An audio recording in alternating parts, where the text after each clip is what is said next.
All right. Let me know if you guys can hear me, by the way. It's been a very long time since I've streamed, and this is a brand new computer I'm streaming on at that as well. Before I flip the camera on, which, by the way, I don't know how many World Trigger related people has been here for like previous MHA streams, but I am going to have a camera on, so prepare to have your YouTuber illusion shattered. We're a little transparent here in this camp. Okay, good. What's up, everybody? Uno momento. I gotta pull up a certain article to start this conversation off. Because, boy, do we have a lot to talk about. What's good, LDN? It's my first time. Well, welcome. Hopefully, this won't be the last. All right, I'm changing the setting here in about 3 seconds.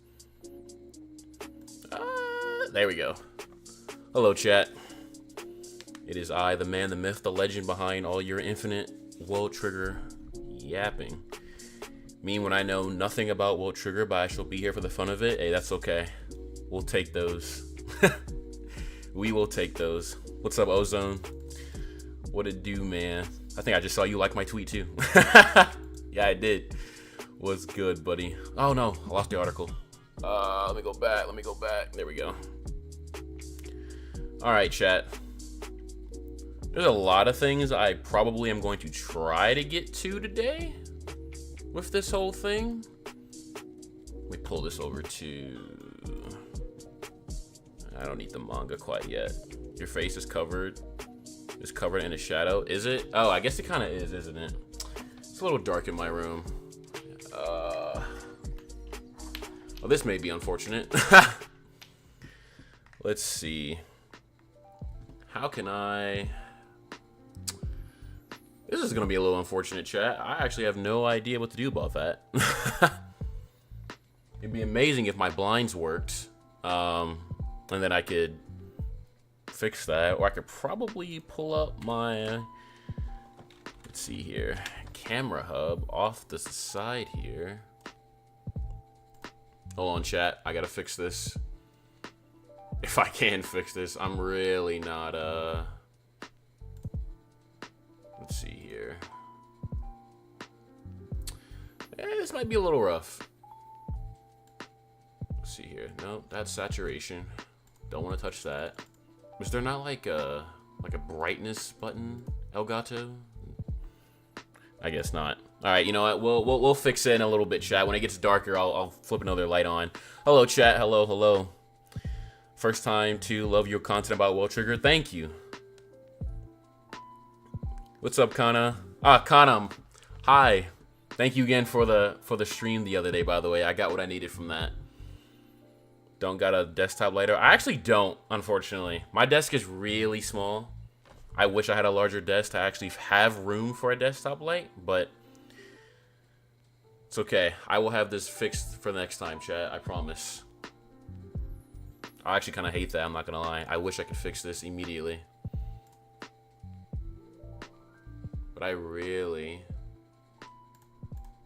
can't figure that out at this very moment. Because sharpness, I don't think I can fix that with sharpness. Oh, that's okay. That's definitely not it.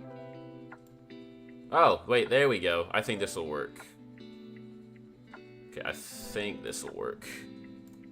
Alright, chat, let me know if this is okay. I turned something up, but it might be a little weird. I don't know if this works.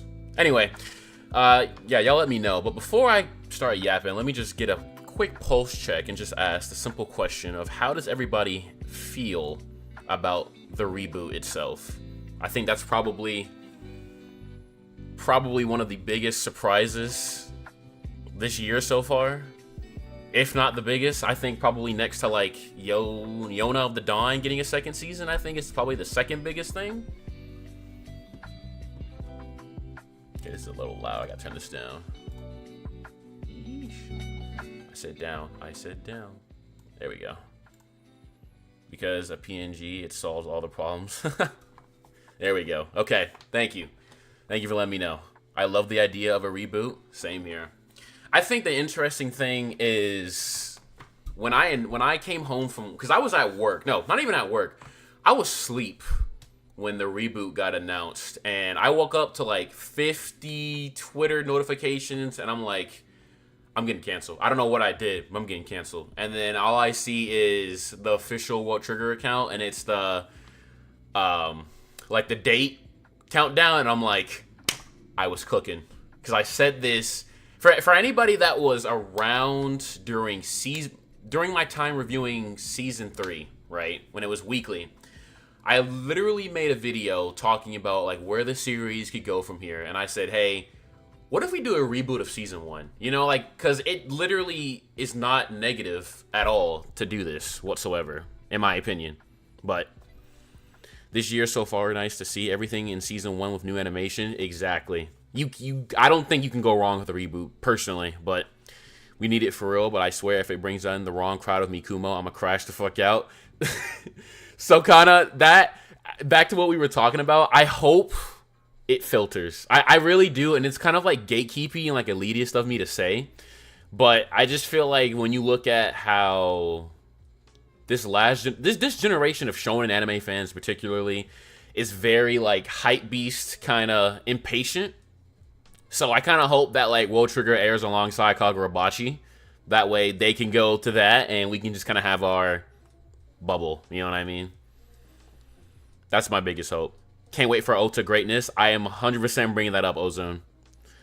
I was literally looking on the Boru not like 10 minutes ago, and I was like, actually, let me do this now. Actually, hold on. Let me do this now while I still have some time. Okay, I'm gonna leave that right there for a bit. I think it's a nice thing if the reboot is going to follow more manga content and not have anime-only filler. Yeah, so my assumption is that they're going to cut out, like, I don't know how many episodes it was. It was, like, maybe 5 to 8 episodes of filler, and then just kind of stick to what we know, you know. Especially because the author has been having health issues, and the current arc is stretching out for a while. Exactly. I was driving in my semi-truck, and I saw it on Reddit. Oh, thank God you didn't crash, because I would have crashed if I would have saw that while driving a truck. Thank God I was home. Mikumo is guy who I want to be. I love that guy. Exactly. I'm kind of rocking the whole thing, you know. I'm also a 4 eyes, you know, low cut, you know. People who don't like it, just drop it, and please don't hate on it. Just move on. Exactly. If people don't like World Trigger next year, because I'm pretty sure it's going to come out next year, that's fine. Just go to Kagurabachi. Go to JJK, right? Go to the solo leveling movie. Those will all be there. Yeah, patience in this generation is gone. Doesn't help when the manga that are popular refuse to be slower paced and patience. Yep. Unfortunately to say, of course, but that's, the anime space has changed tremendously. I barely watch new anime, only for like the story and more goof animation makes it better. Understandable. It was closer to like 12 to 14. God, was it really? It's been so long since I've seen that particular filler.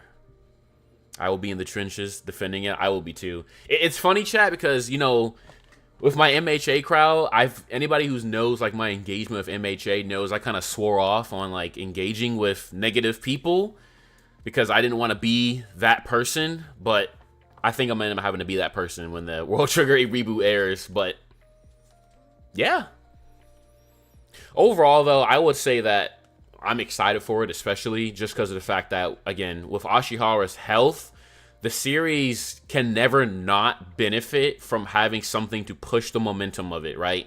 Anybody that kept up with the sales during Season 2 and Season 3, it was on top 10 sales, Oricon-wise, the entirety of its run. This reboot is literally going to be, I want to assume that pacing-wise, it's going to be 30-ish episodes, in my opinion. I think it'll cut the pacing or the episode count straight down the middle. You know what I mean? I think Season 1, we had like 70 plus. This should be about 30-ish episodes, give or take. 36 is the sweet spot, I think, in case they want to do anime-only original stuff too. But, I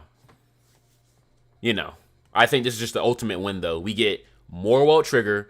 The World Trigger team already has the blueprint for what was adapted, so it's not like they have to refigure out everything else. You know what I mean? You just get more World Trigger. You get a new audience in it. And then you get current Toei staff as well, which I'm sure has changed, obviously, a lot over the last 10 years, looking at One Piece, Pretty Cure. What's up, Navi? Good to see you, buddy, as always. Hopefully the pacing will improve a lot. That's probably the biggest thing, too. I don't think that it's going to have those issues. It should just be tightly condensed and packed, hopefully.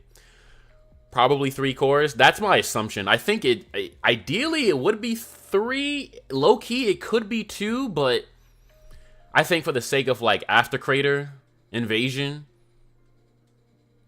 if it's 2 cores, it needs to be like 14 and 14. You know what I mean? Because I feel like, I don't know, they can get through stuff kind of fast now. Like Black Trigger Retrieval arc is really not that long, all things considered. They can get to After Crater pretty doggone quick, but I think 3 cores is probably the best, just because I have no idea how old Ashihara is, though. I think he's, I don't know, maybe like somewhere around Horikoshi's age, question mark? There's an announcement like November or something I heard, so probably going to be a winter core. Oh god. If it's a winter core of next year, so we're talking like winter 2028. That's so far, man. I hope it's a fall core. I really do. I can't go all of next year without a big game plan. I really need it to be fall of next year. Because part of the reason why I kind of didn't review like Yozafam this year weekly, because that's going on right now, I was preparing for this, and then I see that we didn't get the release date for this year, and I was like, that's unfortunate. So, World Trigger is the only anime that I actually went and bought it, Season 2 and 3. It's good. It's worth it. You know what I mean? Ashihara is 45. I don't think Horikoshi's that old.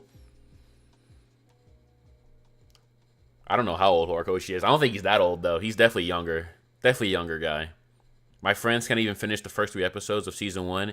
It's hard to get them to watch. So, funny story, chat. For those of you who don't, like, keep up with, like, some of my posts, I was actually on stream the other day with another content creator. His name is Asaratha HS. He's a ReZero multiple topics content creator. And we actually had Mother's Basement on. For those who know Mother's Basement, and his wife, Best Girl Yazzie. And I actually pitched World Trigger to him because I was like, you should really check this out. And I sold him on it. He said he will check it out. So that's my win. That is my win. But he also did say that, like, Season 1 was really rough for him.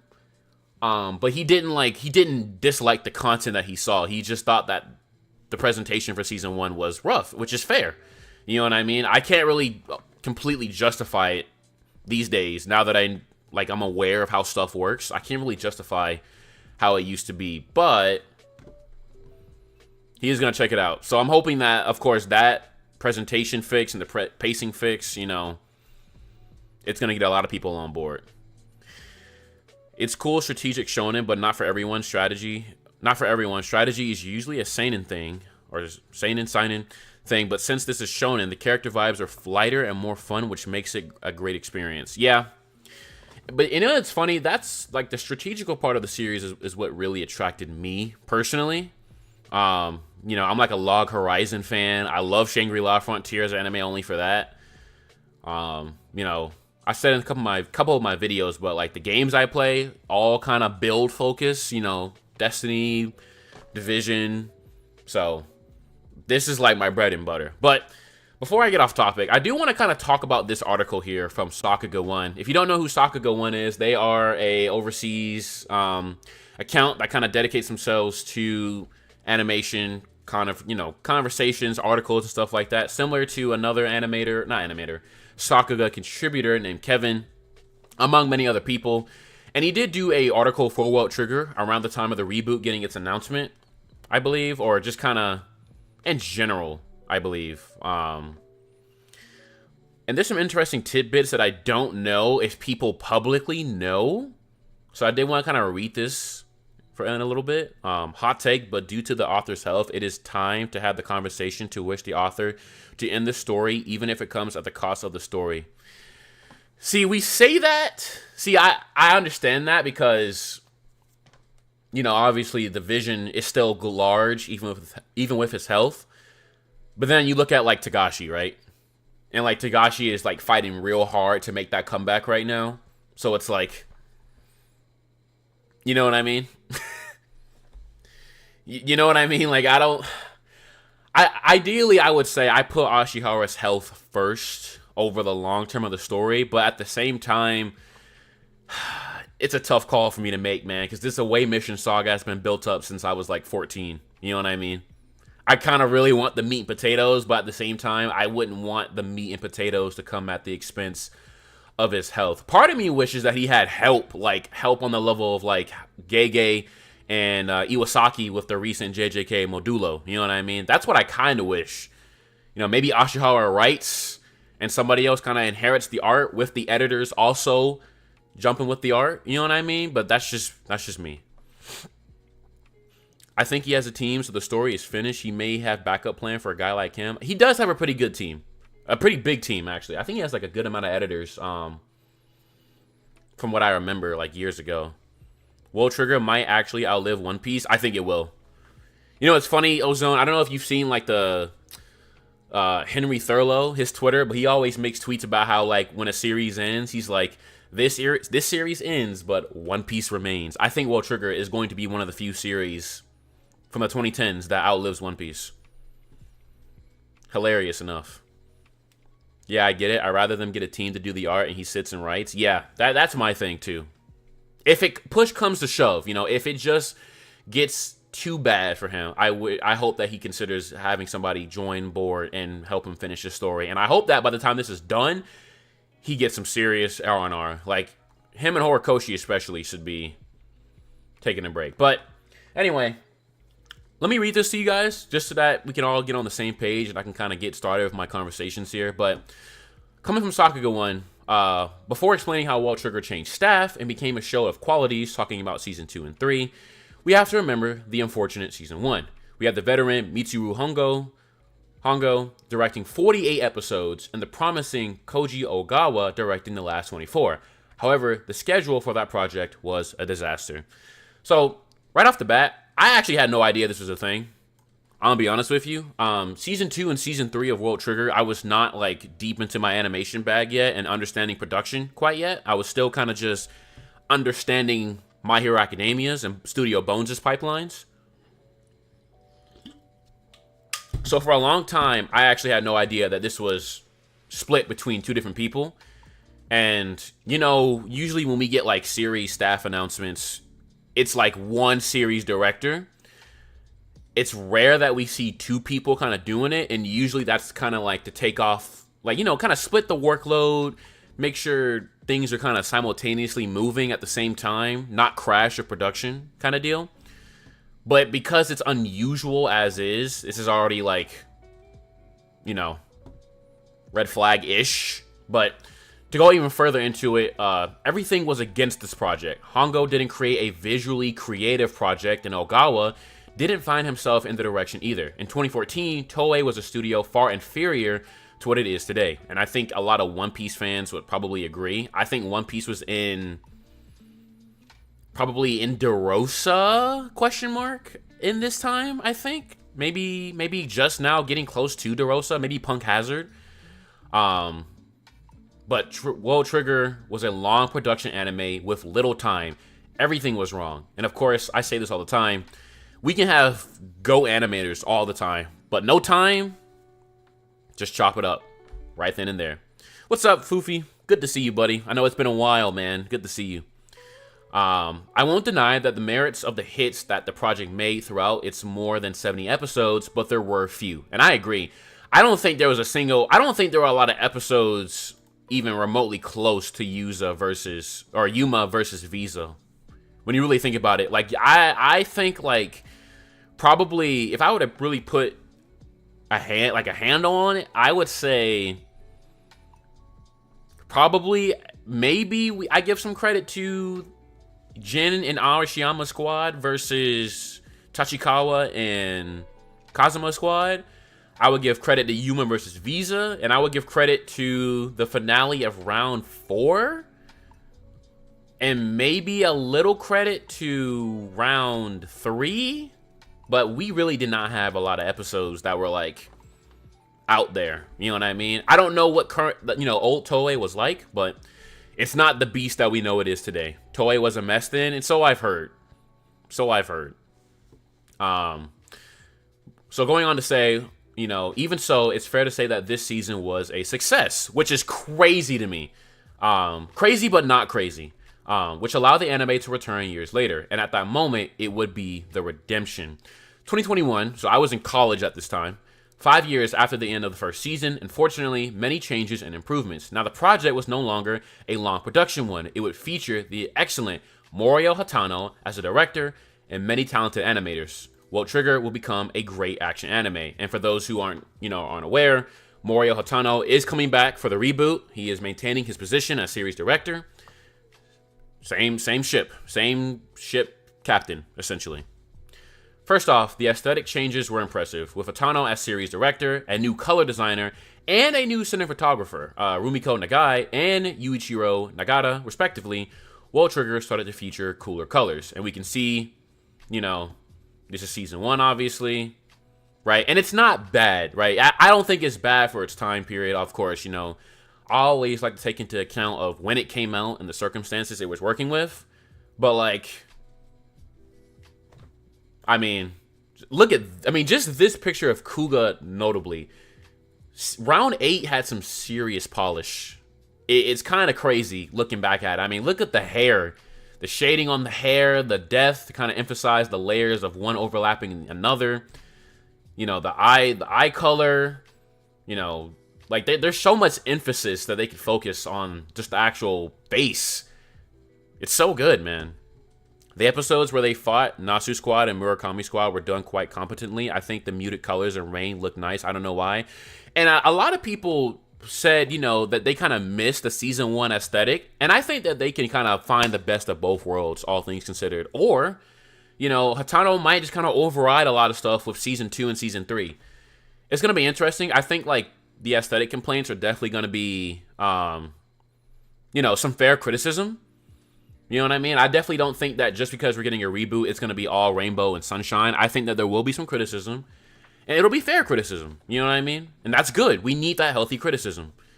Yuya Takahashi, yep, yeah. That supervision and just, this is nuts. Oh, hold on. I'm going a little ahead of myself. The aesthetic changes were very important to World Trigger. Were very important because World Trigger is a work of science fiction. So digital effects and neon blend perfectly with the work. And we got that Nasu cut. And yeah, again, you see it a lot with season 2. Especially with the OP. When I saw the OP for season 2, I was like, dude, we're actually so bad. And what made this being such a solid action anime was the range of animators they had, starting with Yuya Takahashi Ozone, right, who at the time had just become a star of Dragon Ball. Here, as chief animation director, he animated and mainly corrected many scenes. A little before, Akihiro Ota became one of the favorite animators in the One Piece fandom. He became one in World Trigger. In particular, he formed an unbelievable duo with Go Koga, one of Toei's best directors. The duo provided impressive moments. And this is one thing I've seen a lot of people talk about, especially with the One Piece anime. I hope that we basically, like, steal Ota again. Like, no shade to One Piece or anything like that. Ota's output on World Trigger is actually insane. And, like, this is an Akihiro Ota scene. Again, it's just Ota. This is a minute long, okay? This is an Ota scene, right? This is an Ota scene. This is an Ota scene. And their output is just extremely immense across Season 2 and Season 3. We need Ota to come back, especially for... Hold on, where is it? Oh, don't do this to me. Don't tell me this cut is not on the Boro. Please. Oh. Please. Please. Like, everybody, surely anybody who's familiar with Akihiro Ota's, like, work with, like, blur and smears, come on. The vision is there, man. We have to get Ota. And bring Takahiro Shikama back, too.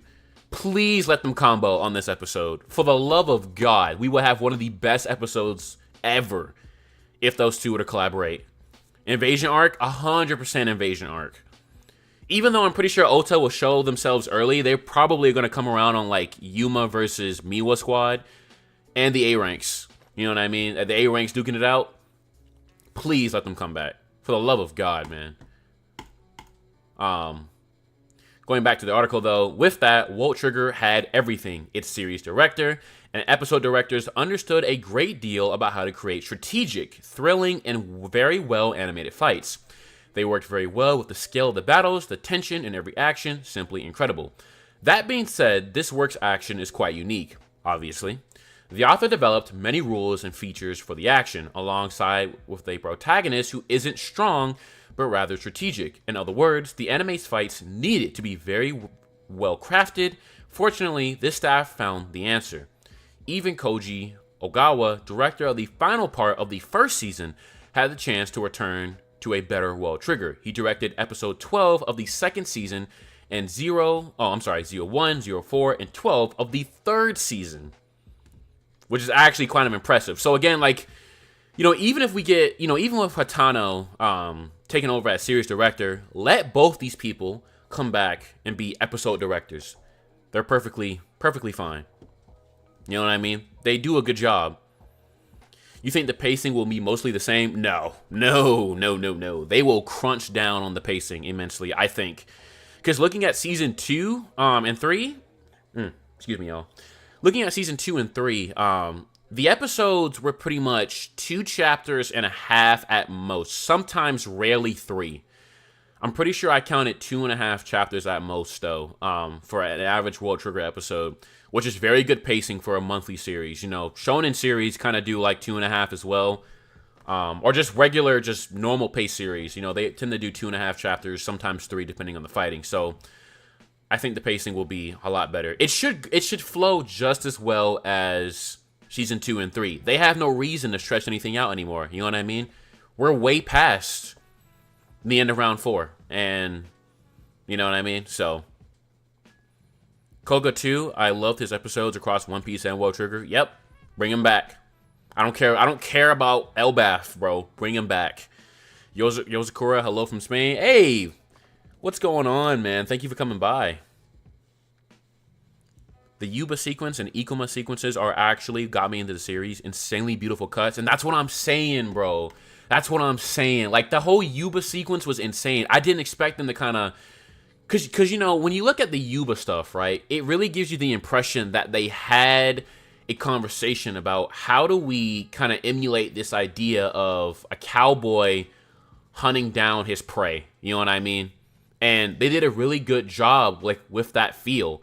And funny enough, Ota is also on these scenes. Like they did it. Like you see like the blur in like the the foot here and the the clothing. He's good with fabric. He's good with that type of exaggerated movement. I mean, look at the look at the coat.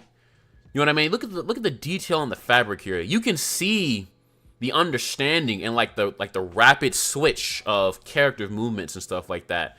They understand what to do. And when you look at how we're gonna have like Nasu in round 3, you know what I mean? Like they can go crazy with Nasu this time around and her acrobatics as she was duking it out with Suzunari first and Mikumo. You know what I mean? There is so much potential here. So much potential to do things right this go around. With that, 2021-2022 World Trigger may be on the highest shelf of Shonen Jump adaptations. And I agree, chat. If you say this to a JJK fan, they're going to look at you like you are crazy. But it's factually true. It really is. It's just true for different reasons. You know what I mean? Although it's not as popular as its quality delivers, which is true, it's not popular overseas, which is why the reboot can give that popularity if seen. It's undeniable that the anime sought to modernize itself and offer more than worthy quality to its fans. Now it seems that the next step for the franchise is to correct the mistakes of the first season and restart the project in anime. The question remains whether its staff will do justice to what season 2 and 3 accomplished, but I want to believe that this will be the gateway the work deserves. End article. I mean, this is it, chat. This is our time. It's do or die for us at this point for this series to kind of get the love in the West. And I'm going to be there all 30 weeks, every Sunday, up at 5 o'clock in the morning. Weekly reviews are coming back. By the way, in case anybody was worried, they will be back. I have a whole thing. I put it to you like this. I have spent the last 2 months preparing for the reboot in advance. I have a whole stage set up for how I'm going to review the episodes. I've got cutouts ready. I've got shorts ready. I mean, I'm locked and loaded. By the way, your favorite character is in your favorite fight. Favorite character is Mikumo for obvious reasons. And favorite fight? It's between Yuma versus Visa in round 8 as just a whole. I just feel like round 8 is a very unique thing in its own for a good amount of reasons. When do you think we'll see a trailer? I need to see something so badly. Next year. Unfortunately to say, next year. I was hoping that... So, chat, my original thing was that I was hoping that the series was going to come to Anime Expo and we'd get a trailer there. But it seems like with World Trigger Fest coming out early, it won't be at Anime Expo, and we don't expect a trailer this year, personally. I think that if we get a trailer next year, it's going to be like in the summer. We may get a trailer for next Anime Expo for all I know. You know what I mean? Because it's going to be a late show, I feel like, in 2027. I feel like it's going to be a fall show. And because of that, I feel like that will give it the chance to come to Anime Expo next year. I feel like it'd be great. I don't think World Trigger has been to Anime Expo since Season 1, if not ever. I tried looking up to see if World Trigger Season 1 was at Anime Expo. I don't think I found anything concrete, but I think I found like some slivers that it was there.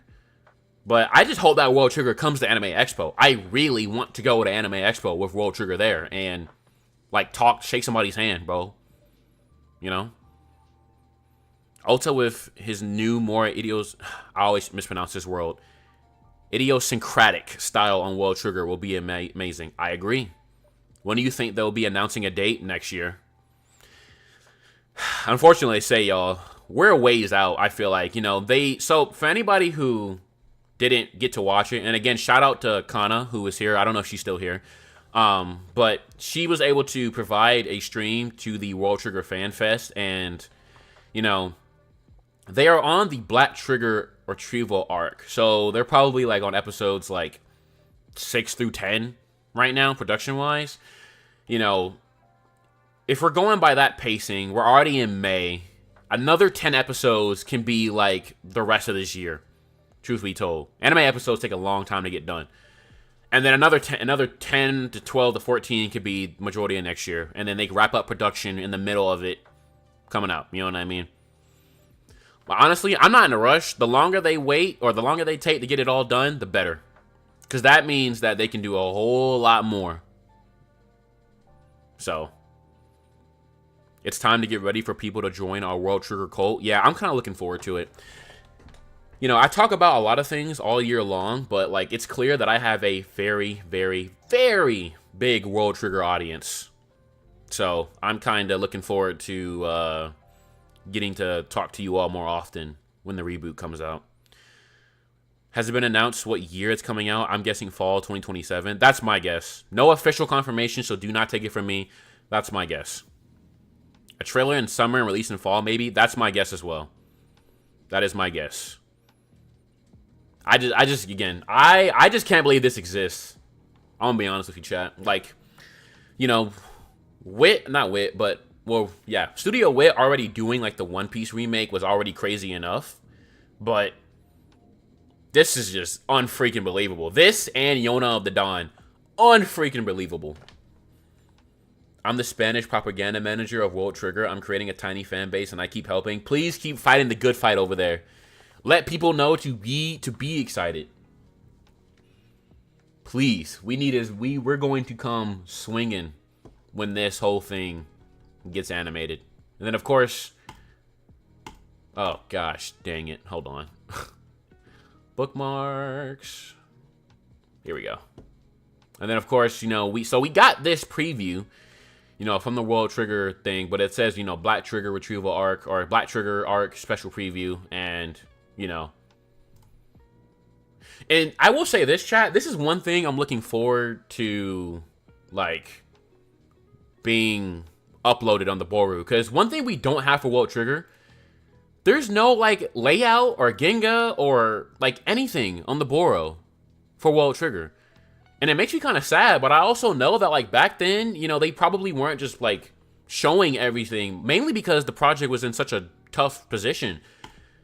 But, like, we're going to have to get some of this stuff uploaded. I may reach out to a friend of mine and ask if we can go ahead and upload this to the Boru now. You know what I mean? We need to document these types of things. I mean, look at this stuff, man. It's so good. Just such a nice, crispy design, everybody. You know? We waited long for each chapter and anime to be made, so waiting is something we know how to handle. Ain't that the truth? You guys know that Ashihara is on hiatus this month too.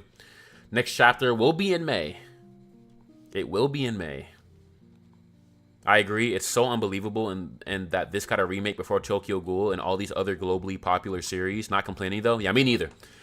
I'm kind of holding on to see if they're going to reboot Soul Eater after Fire Force just ended and that ending. You know what I mean? I hope the second chance makes it more visible and known to the normie audience. That's my hope too. Again, my plan is to cover, you know, anybody who's been around long for me, you know. Hold on, let me go back. Let me go back for anybody who doesn't know. I mean, World Trigger has... Have I made this much content? Jesus. I mean, everything World Trigger was here for me, guys. You know what I mean? I covered... And I think the worst part about World Trigger 2, guys, for me, is the fact that, you know, again, this isn't my first channel or anything like that. I used to go by Quirk Sensei, and I had the entirety of season 2 reviewed, and then Toei sniped me for covering the manga a little bit too visibly. So I had to re-upload all of season 3 because I was in the middle of re-uploading season 3, and I just never re-uploaded season 2. I just felt what I was hitting, chat, is that I was hitting a wall where it would only let me upload so many videos a day when I got sniped at first. So I said, let me just focus on season 3 at the time and then just keep going. There are very few videos about World Trigger in YouTube. Yeah, and I'm realizing, like, chat, you know what I realized the other day too? If I type in, like, World Trigger, right? And if I go on images... Okay, hold on. I'm pretty sure I'm like, I come up for like on here. Like, if I type in, let's say, World Trigger, let's say YouTube. Okay? I'm literally right here. I'm right here. I'm on the front page. You know what I mean? Like, that's how I know, like, somebody is, like, this is my video as well. You know what I mean? This is my video. This is mine's. You know what I mean? Like, I feel like I'm a relatively major push in the West. This is mine. This is mine. This is mine. Like, I'm on Google. But that isn't necessarily to say, like, you know, I'm big or anything. It's just the presence. You know what I mean? It's not that big in the West, but I got to keep doing my part. I know that there are people like you guys who care, and I appreciate all the support because I honestly took a gamble. When I first started making content, my first video was World Trigger. I wanted to be an MHA guy, but I was like, World Trigger is like my true origin. You know what I mean? For shonen investment. So, character design references has loads of references sheets, including props and backgrounds. I can link it. Oh, yeah. Please go ahead and do. I need to try to get all that uploaded on the Boru for documentation purposes because they are nowhere to be found on here. And I think that's just because a lot of people who are Sakuga enthusiasts aren't crazy about World Trigger. You know what I mean? So, Ashihara is 45. I expect us to stay on the monthly schedule, which is fine by me. That means we still have 10 to 15 years of World Trigger. Yeah, I think Ashihara he's definitely monthly for life, which is fine. Fine by me. You know what I mean? I'm gonna be making content into my 30s, chat. Like, I already told myself this, but I don't plan to stop making content anytime soon. But if I were to stop making content at some point, it would be after World Trigger is completely done and I make my final massive World Trigger retrospective talking about the first saga, the away mission saga, and then the final saga, because that's how I expect the series to be split up. You know what I mean? What's the stream for? We're just talking World Trigger, brother. Season 1, Season 2, Season 3, the reboot. Anything that anybody wants to talk about.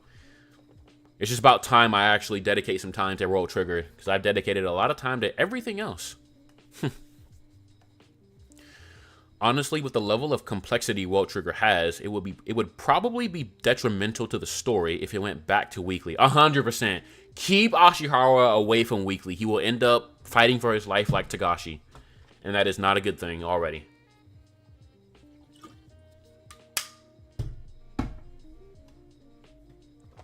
I still think Ashihara should start investing in a main artist and he focuses on storyboards instead. I said that earlier, Carrot. I was like, I hope that if it gets too extreme for his health, that he kind of looks into like the Gege, you know, Iwakawa combination that was... Wait, is that his name? JJK Modulo. Hold on. I gotta make sure I say his name right. Artist. I don't want to disrespect him. Iwasaki. Jesus. Iwasaki. The Gege Iwasaki combo. And kind of do that for World Trigger. So, you know. Of course, Ashihara willing, of course. You know, I don't want to force anything on him. Its YouTube footprint is minimal, which is weird with all the potential possibilities. Amazing triggers and characters or fights. Literally a video goldmine. That's why I'm capitalizing on it. You know? Like just away from my own investment, I realized that I am quite literally in a lane of my own with this series. My buddy Kaiser is another World Trigger YouTuber who I'll be talking to, I'm sure, a lot in the future with the reboot. But he and I and like a few like small other people are in a lane of our own. Nobody can touch us with World Trigger, and nobody's going to, for sure. I'm going to stay on top of it. Like every Sunday, chat, 5:30 in the morning, I'm up. I'm watching the episode. I'm rewatching the episode, original version. I'm taking notes, typing out scripts, recording. Every Sunday, we're getting it done. Every Sunday. It's going to be hard, though, because I'm sure my parents are going to be like, is this healthy? I'm like, yeah. I did it for Yozakura. World Trigger, our beloved, we can't life without it. And yes, I will not stop glazing it. I think it's one of the best things out these days. You think we'll get more after the away mission saga? I think we'll get one more saga. I think we'll have to deal with... I mean, it kind of depends, too. Away mission saga could be the final saga of the series, but it also depends on how much Ashihara puts in it. Ashihara has to wrap up Chika storyline, Chika/Mikumo storyline, We still don't know how Kuga is going to be saved or if he will die in the end, which is kind of scary to think about. And then After Crater, of course, will 100% have to be dealt with. They are the bully of the neighborhood right now. They have to be dealt with, and we still don't know what World Trigger means. You know what I mean? We got a Don to Don name drop in the recent chapters of Don to Don before a World Trigger name drop. I don't know if it's going to be a trigger that like protects the world from being invaded, or I don't know if it's going to be a trigger that moves worlds away from Earth. I don't know what it is, but we still need to know what World Trigger actually means. You know what I mean? And that's not taking into account of Galapola, and then certain other spoilers that I won't get into in case people here are anime only, but there is a certain political plot line with some characters that we know that has not been shown yet, but it will be shown in Season 4 that we have to get around as well. So, you know what I mean? My friends say I glaze World Trigger too much and send me the penguin of Madagascar toothbrush clip. They just don't get it, man. You know what's crazy? It's like people say like we like people would glaze World Trigger too much. Look at JJK, bro. Mappa glazes JJK just as much as the fans do. You know what I mean? That's what I'm saying. Like I hope that if World Trigger has to air, let it air next to Kagurabachi, because at least then we'll like still have popularity, and all the people can just like go glaze Bachi if they don't want to glaze the series. Like, it's fine, you know? Like, Togashi is underrated because, to be honest, Togashi's peaks are super unique art-wise. I'd say, personally, World Trigger has its charm, but it can be mimicked more, in my opinion. Yeah, I understand. That's a fair take. Very fair take. Council of World Trigger YouTubes. Yeah, like, you know, it's not a lot of us, but, you know, there are some of us out there. Speaking of Yoza, you're going to do a whole season review after a half season, then second half. So, if you're talking about the reboot, I'm going to be doing weekly content, all 30 plus episodes or however many episodes we get. I'll probably have core streams, I think, personally, because it's going to take me a while, you know what I mean? Like, the thing about the reboot is the fact that I have to also look at season 1, like the original season 1, and compare, talk about what worked, what didn't, and that's going to take me time on top of the video scripting process, on top of the video editing process. I don't want to give you guys lazy videos. You know, I've said in my post that my main thing this year is that I'm really trying to not give lazy videos, so it's going to take me some time to get everything, but I think that I will do a overall reboot review after it's all over. And then I also probably have 2 more major projects after the reboot that I will be preparing at the same time. Oh, I meant Yosakura Family. Oh, yes, I will. I will be doing a season 2 review for the entirety of it. Yes. Yes, I already said that I will do that. Just because I want to take it slow this time. Why did you decide to start a channel? So obviously, you know, at the time, I really loved anime. I think my biggest inspirations for a channel is Mother's Basement and Giguk. You know, like a lot of anime YouTubers. I liked how they both just talked about anime, even if you think they're wrong. You know what I mean? Because I know that, like, Fate fans don't like Giguk for his Fate videos. I understand. But it comes from a place of passion, not agenda. You know what I mean? And I remember watching Giguk one evening, and it was like, I think he had a video called "The Greatest Thing Anime Has Done," and it was like a very personal story about what anime had did for him in a certain time in his life, I think. And when I saw that video, I knew that day I wanted to become a content creator because I was just as passionate and enthusiastic about it. It took me longer than I would have wanted to, truth be told. If I had the knowledge that I had now back in high school, I would be an absolute freaking beast now. You know what I mean? But I started in college. You know, my goal is to honestly one day sit down with some of the greatest anime YouTubers. I've already got to talk to Mother's Basement, which is a blessing. But I want to sit down with Giguk one day and just pitch, not only talk about the seasonal anime stuff that we see all year long, but I gotta pitch World Trigger to him, chat. That's my biggest goal. Just be like, listen, I know you probably love Hunter x Hunter, but have you ever considered World Trigger? If I can get World Trigger and just pitch it to him, make him check it out. somebody insignificant as me in the grand scheme of things. I think that'd be my highlight of my life. And then my second goal, of course, is to get 100K subscribers so that way I can get a YouTube plat. So that way in the end, when I walk away one day, I can say I have proof that I existed. You know what I mean? That's just it. Those two things. And then other than that, just keep enjoying anime, man.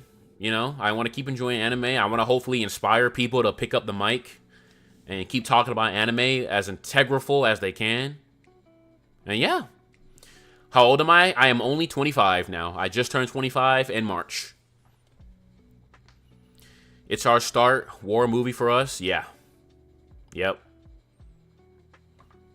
Maybe the World Trigger is the neighborhood itself. Could be. Could be. You know, maybe that's why the neighborhood goes along a specific axis rotation. You know what I mean? And maybe if we get a hold of that, we can tell them to piss off. I forget if we get a proper explanation of how the neighborhood even exists in its dimension. I don't think we do. I think that we kind of just know that like the neighborhood's axis around Earth in different rotations, and when they get close, they invade, pretty much. You think we'll ever get a World Trigger movie? Oh, buddy. Oh, buddy. Where? Hold on. Where is it? Hey. I made this video. See that right there? See that movie? Chat, I'm telling you, push comes to shove, please give us the old Border movie.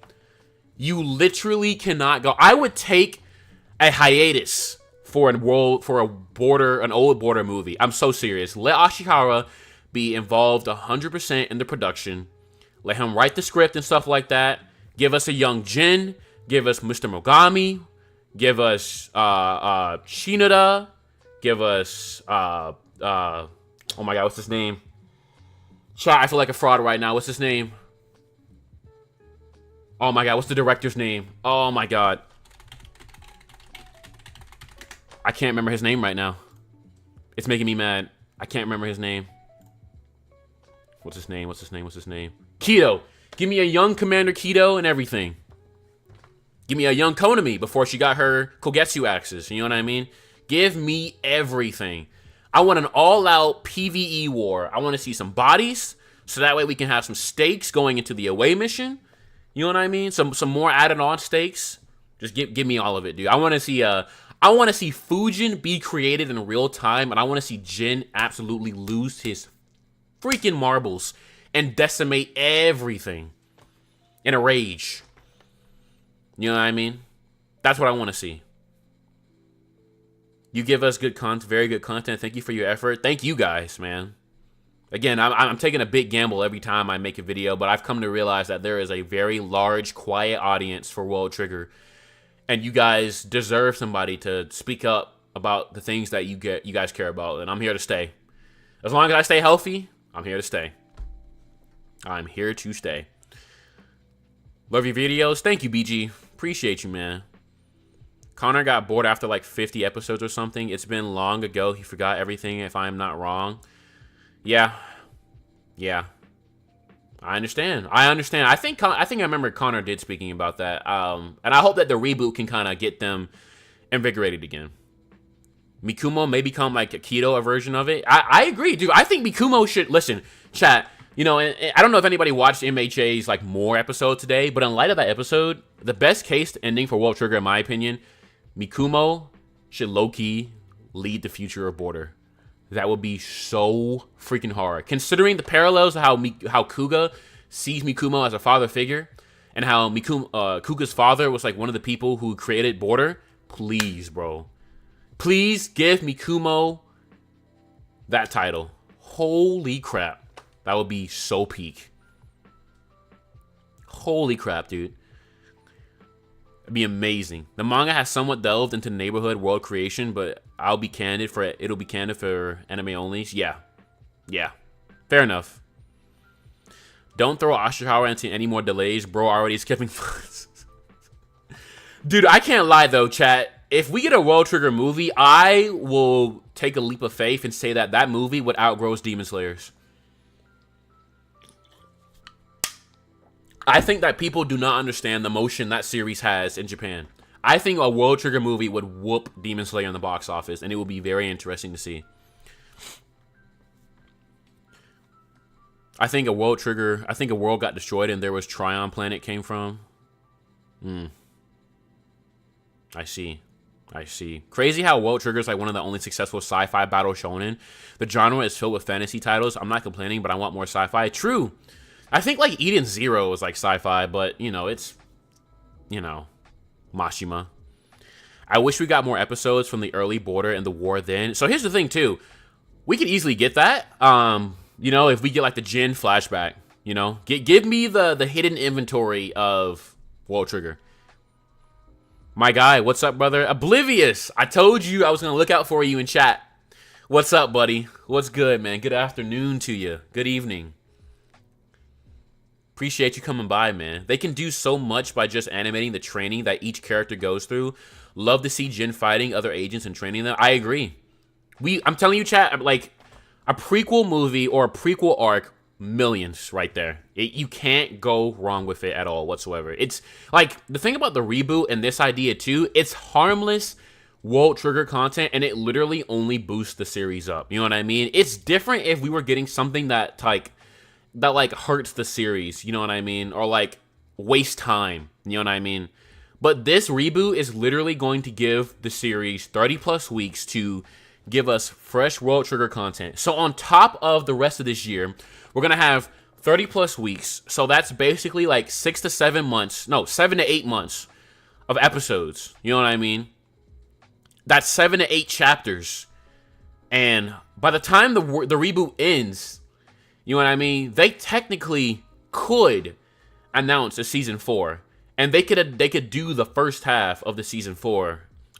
First half of the way mission exam portion, if they wanted to. You know what I mean? Me personally, I would hope that the battle portion is done by the time they do another World Trigger season, because I feel like just having a season of just them talking is going to be very dicey for the anime world. We see how people reacted to the Culling Games episode for JJK.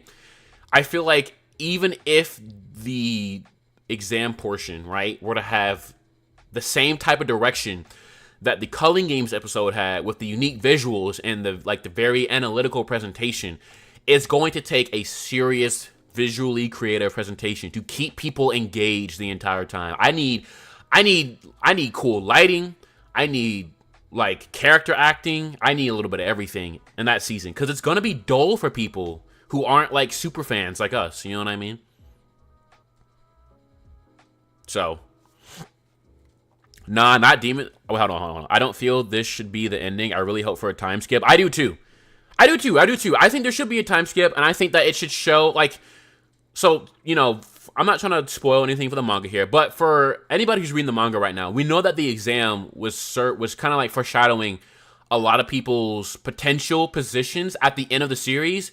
We 100% need a time skip of those characters in those positions. Mikumo should be, like, on the board at least. You know what I mean? 100% got to be on the board. If Arashiyama isn't that, like, the head director of Border, let it be Mikumo. And let Mikumo be on the board. If Arashiyama is. You know what I mean? Because Arashiyama might lead Border at the end of the series, for all I know, low-key. Nah, not Demon Slayer, but maybe JJK Zero. Hey, man. Dude, I don't know, man. Like, dude, like, people, like, have you guys, like, checked the analytics for World Trigger? Like, seriously, hold on, dude. I gotta, like, hold on, chat. Like, give me 1 second here. I gotta find his Twitter. I gotta find his tweet. Hold on. Chat, look at this, bro. Look at this.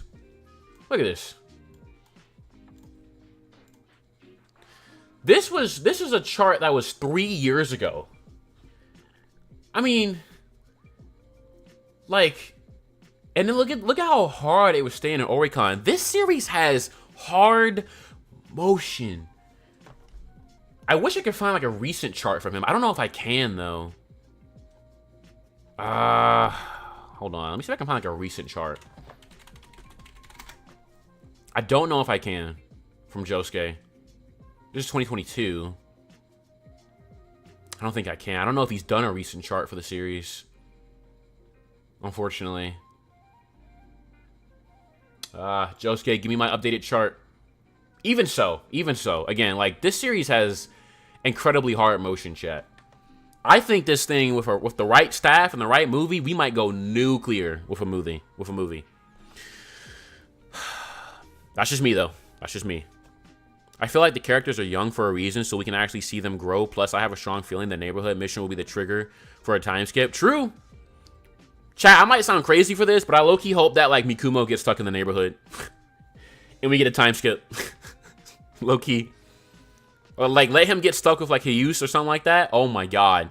Let him train with Hyuse in the neighborhood. Oh, my God.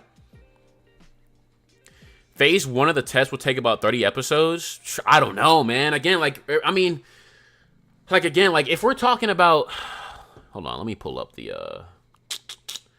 Because, again, if we're taking into account that the average manga... Ooh, hold on, let me get this, like, out the way right now, right? So... The away mission test starts on... Okay, so this is where we're at right now, right? This is where we left off at. Right here. So, I'm going to try not to spoil anybody for, like, anybody. Oh, okay, that's a slight spoiler. That's a slight spoiler. That's a slight spoiler. That's also a slight spoiler. Oh, my God. Okay. So, technically, the away mission stuff starts on chapter 203. This is where it all begins. So, from 203, right, all the way to... Oh my God. I am spoiling stuff so bad right now for anybody. I am so sorry if you're anime only. From 203 to 255, that is 52 chapters, basically, that they can adapt in one season. If they were to do 2.5 per episode, that's basically 24, 25 episodes, give or take. You know what I mean? You said 196 is where the anime ends? Am I tripping? Oh, crap. I am tripping, actually. Wait, no. Wait. No. We didn't get the, No. It's technically, yeah, I guess 196 is technically where it is. So we did go back to the room. We did get here. So we stopped, like, right here. We stopped on right here, technically. So, the anime, so 196 to 255. Okay. So, 59 chapters, give or take, then? It's definitely doable, chat, in like 24 to 20-something episodes.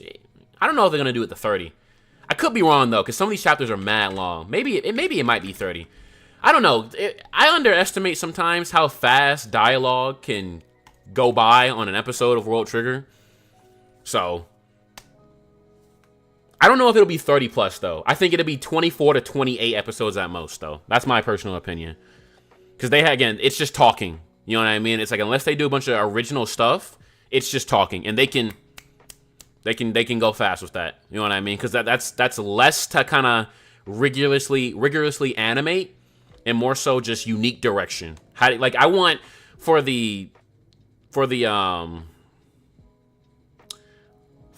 exam arc, I really want, like, unique direction and unique boards, really. I feel like that's the only way they're going to really keep people engaged. You know what I mean? So, I fear for Succession War and World Trigger's continuation. Oh, yeah. I haven't even read Succession War, but I do hear good things. Something about World Trigger that I did not know existed for the longest time was the preference chart, which I find both funny and brilliant. What's the preference chart? I feel like I should know what this is, but I might be tripping. First Invasion animated? Yeah, I'm looking forward to seeing that reanimated. They have to finish the battle portion first, or if new fans, will treat it like the season 1. That's what I'm saying. I really think they got to finish both, man. And they got to just do back-to-back seasons like how they did 2 and 3. We should get 4 and 5 within a 3-year time span. You know what I mean? That's just me, though. That's just me. The amount of motion World Trigger has in Japan is absurd. It only releases about a single volume a year, but that volume ends up outselling Chainsaw Man. That's what I'm saying, bro. Like, is anybody... Like, you guys gotta check those Oricon charts, too. World Trigger is putting belt to ass. It really is, man. It's impressive. And it's scary. And it makes me mad because I tried to tell multiple people that World Trigger has like, it's a good series and it has great motion, but because they don't know about it in the West, I just get laughed at. And I'm like, bro, just try it. It's like Villain Saga Season 2 when Season 4 drops. Yeah. Basically. Yes, exactly. That's a good comparison. It's a good comparison.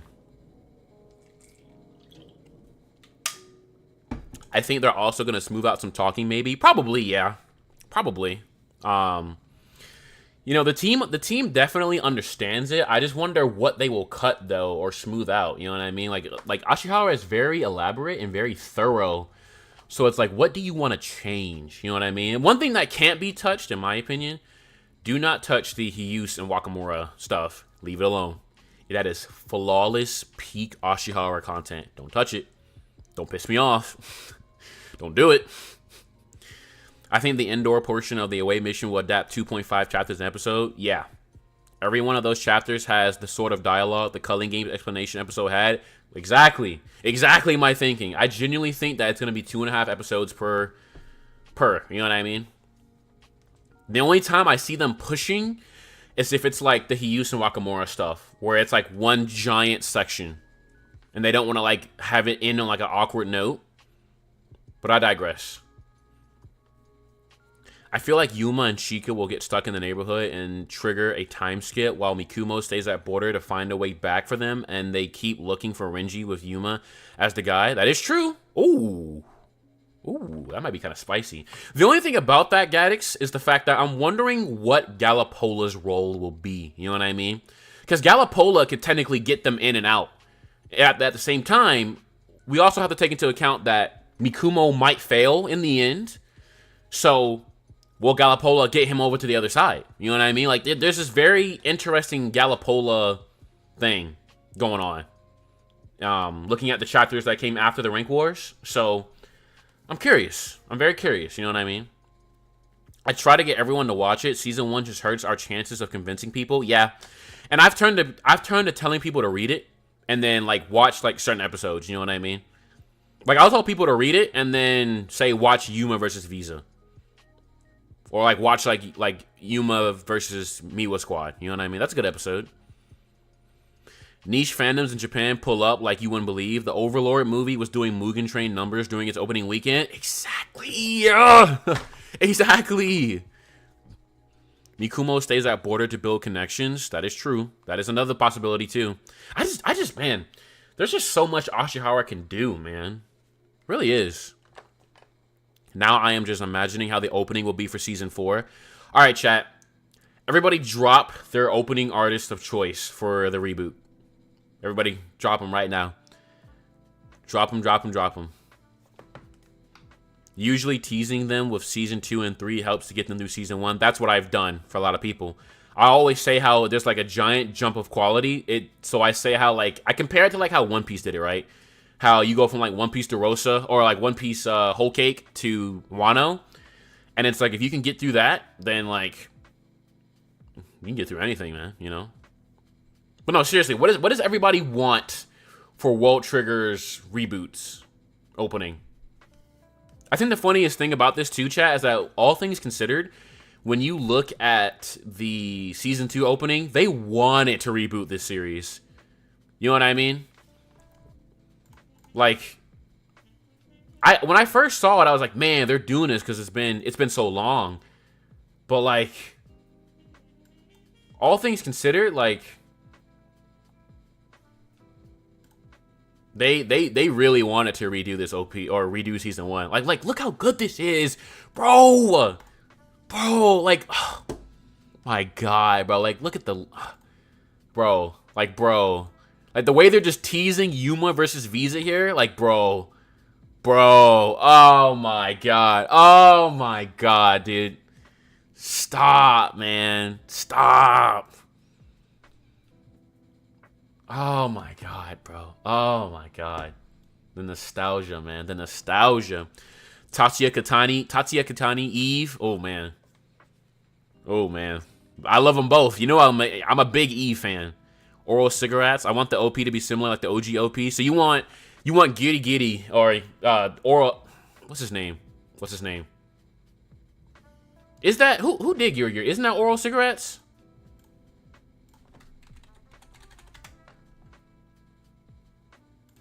I'm pretty sure that is. Hold on, Giddy World. I could be wrong. I feel like no. That's not oral cigarette. That's Sonar Pocket. Sonar Pocket did season 1. Yeah. Sonar Pocket. I wouldn't mind. Okay, personally, chat. For the sake of like nostalgia, I would want them to keep Giddy Giddy, but we get new visuals, like completely overhauled like visuals. You know what I mean? Because it's a good idea. You know what I mean? Like in my opinion, to do it that way, because it kind of honors like those who were here before, and then it also gives a fresh experience to those who were here after. They can keep the whole thing with like the cube holding in the OP, and they can like use like that slow start of the song to kind of like emphasize like the pain that these characters have been through, right? You can show like Jin holding his cube, but like, you know, like there's like Fujin stuff in the background to show like Mogami died. You can have Chika holding hers with 2 hands to kind of symbolize like how big it is since she has such a large amount of Tryon. But then show like her crying and like her brother being missing in the background. You can show Kuga holding his black trigger and then his hair starts black and then it turns to white to showcase his dad dying. And then you can show Mikumo holding his cube and like his like mental struggles of him like trying to get into border, being a C rank, trying to take care of Chika, you know, being weak. Like you can do that stuff. You can keep the montage in there too, and you can like redo the montage of like them like actually fighting like Tryon soldiers in like a very cool like dynamic Akihiro Ota pilled.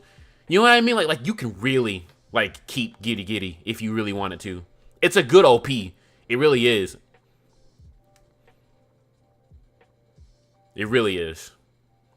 Tatsuya Kitani can really suit the series, but if I was just to choose my favorite artist, it would be Ado. Interesting. That is true. Ado did do some pretty good songs for Film Red. I did like her I forgot what it was called. It was like the one where it's kind of like like she was getting like a little angry in it. It was like the final boss theme, like leading up to it. That was a very good OP or a very good song. And all the redrawn clips in from season 2, exactly. And like even if they didn't want to go that far, like they can just still show like the cast like slaying out like just slaying out Tryon soldiers and like teasing After Crater. You know what I mean?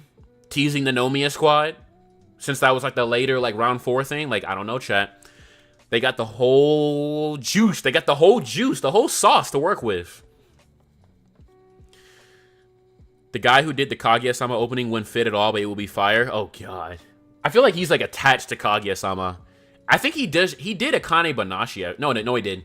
It was close, but in that same realm. Play Giddy Giddy at the end of episode 1, and then the actual new opening for the rest. Or they could play Giddy Giddy at the end of the season to close out the season. To honor.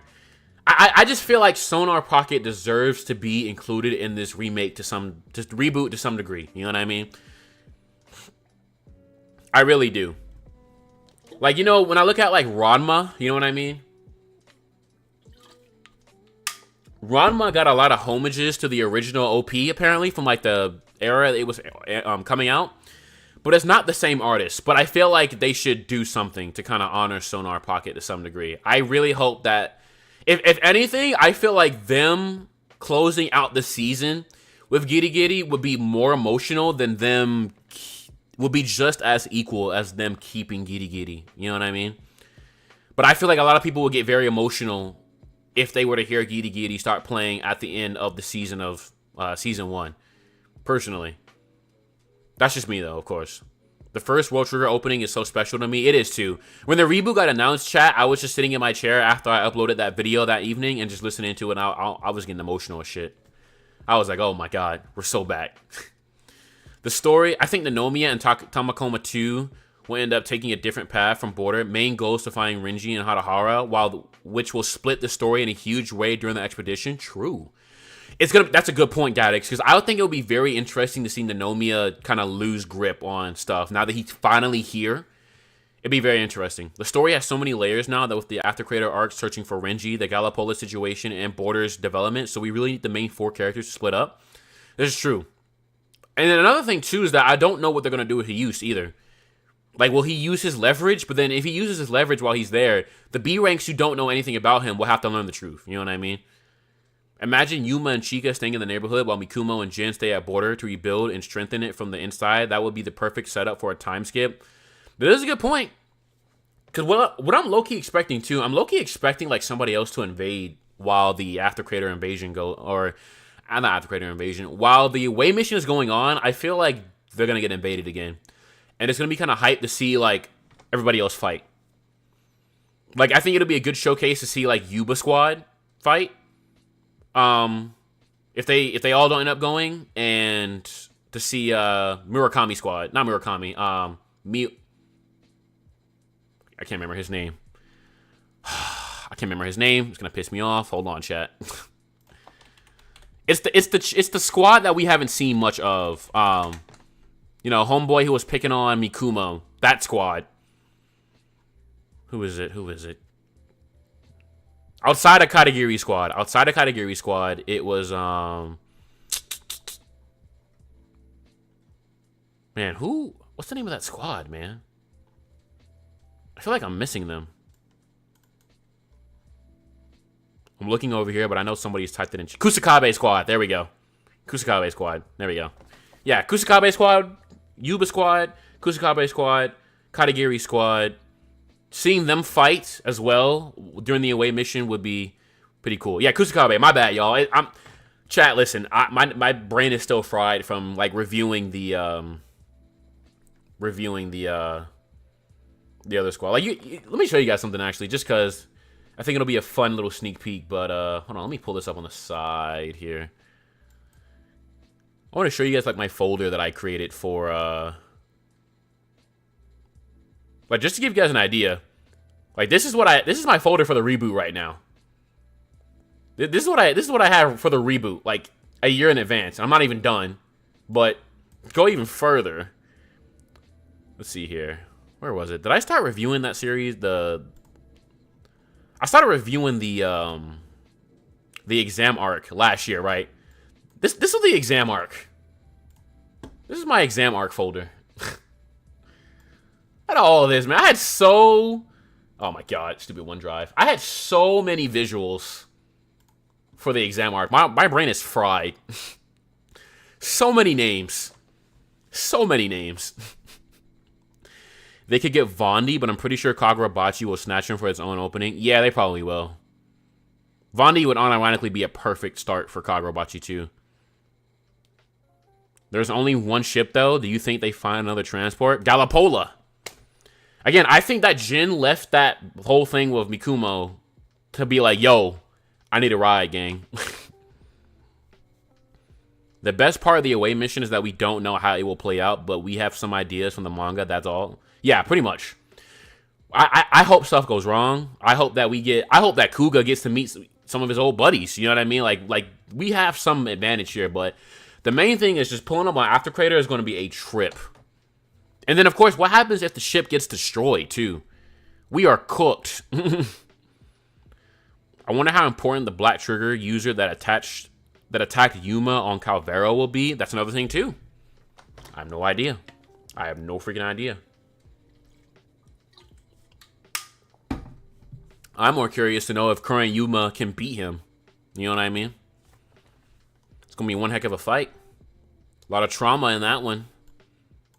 You know what I'm saying? It's a lot of trauma in that fight. Where am I at here? Come back here. But yeah, chat. I mean, the future for World Trigger is certainly looking bright. I'll say that much. It is looking very bright. I don't see how we lose here. This is like the ultimate win-win situation for us as a community and as fans. I hope that it gets a lot of reception. I hope that I grow a lot from it too. You know, I'm pushing up on 10K subscribers soon, so hopefully I can get that this year. But if not, you know, let me go above and beyond with the reboot.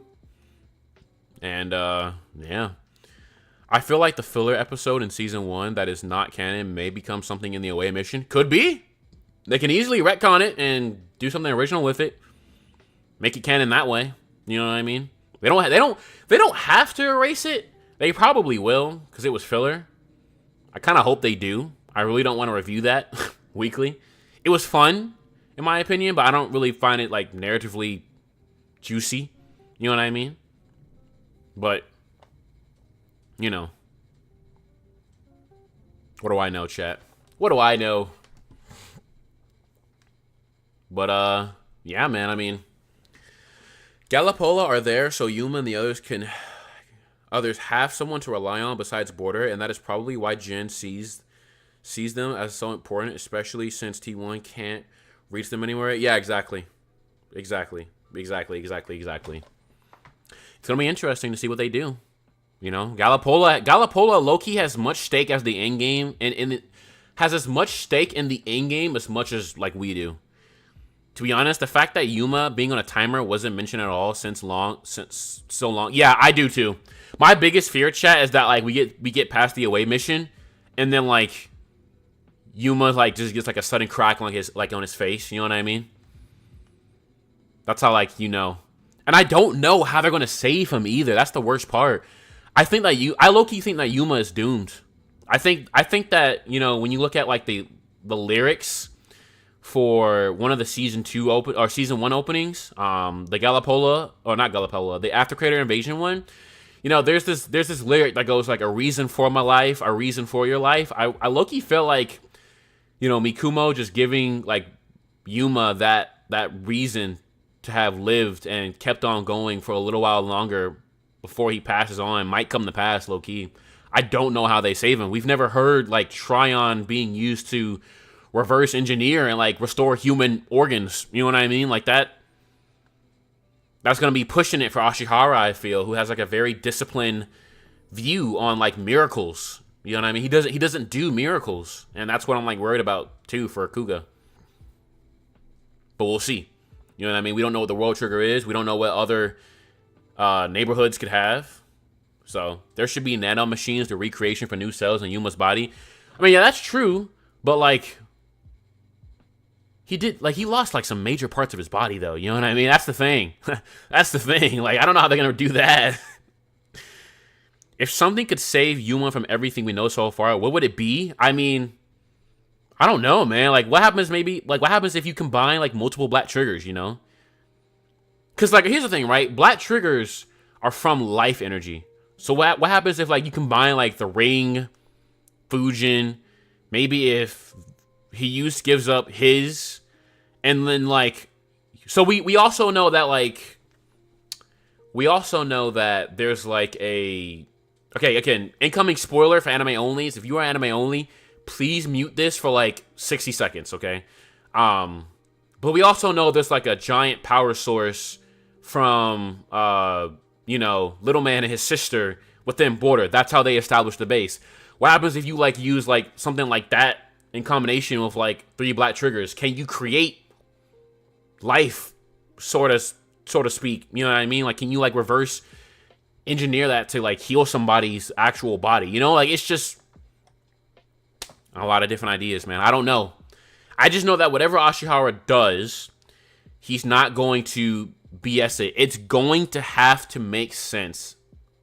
He's you know, it's like I always say in my videos, he's a very disciplined guy, man. You know, Ashihara, in my opinion, does not have a single miss in his entire series. It is impressive. Horikoshi has misses.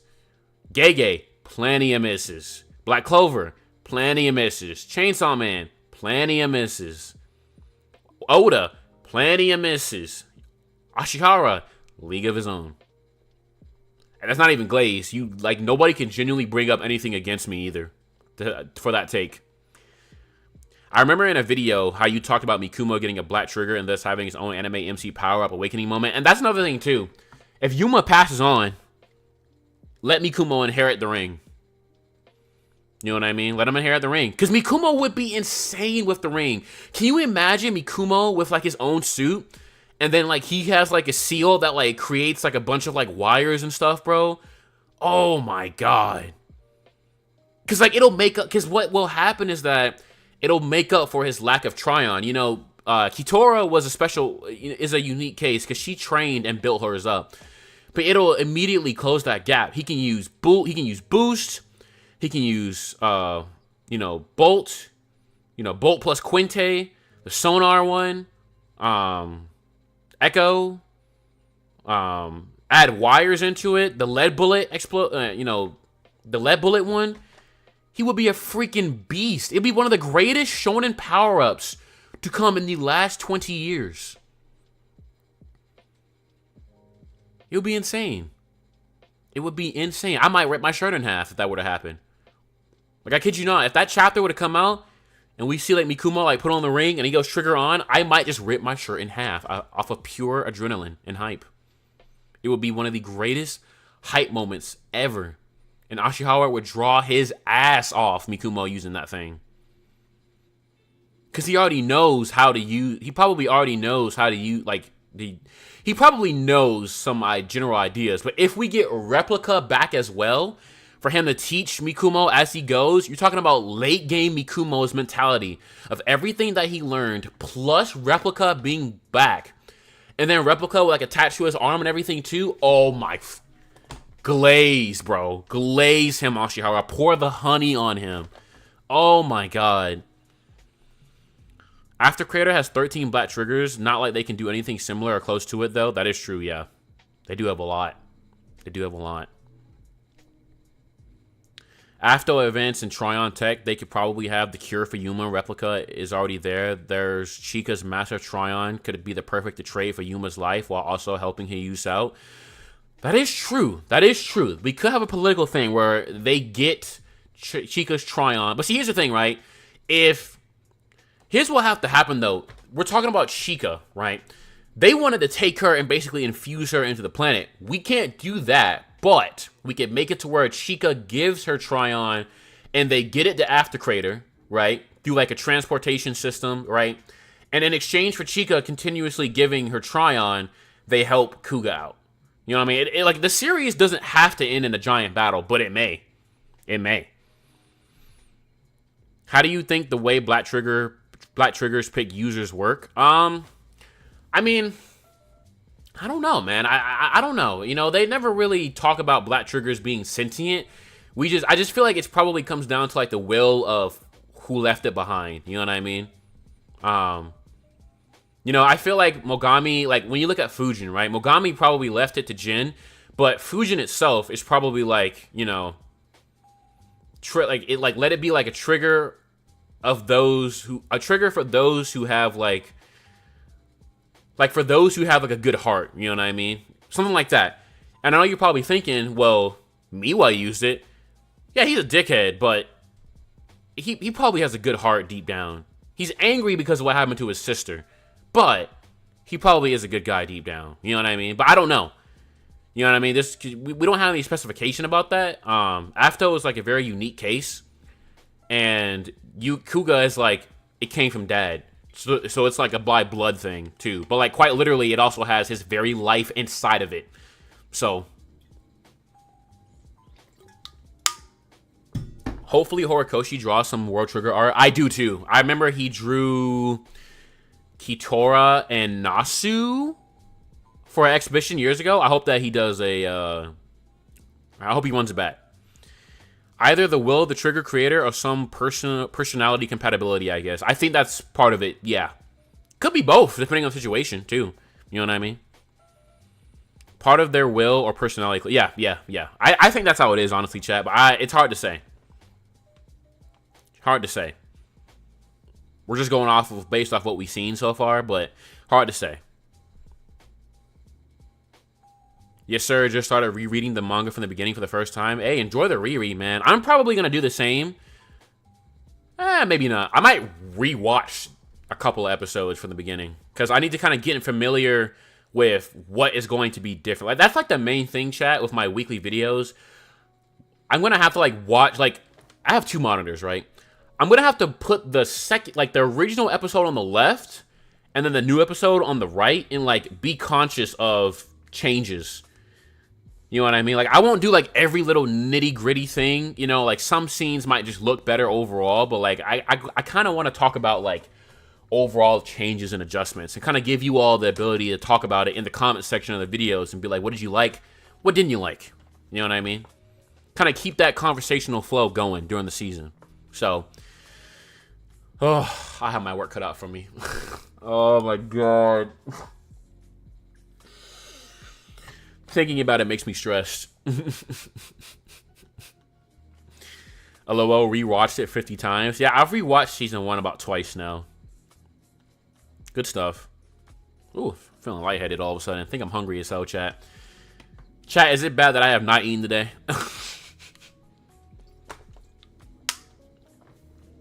This is not good. Actually, chat, give me one moment, if you all don't mind. Let me just go grab a snack. I'm actually feeling kind of lightheaded. I'll be right back. Be right back.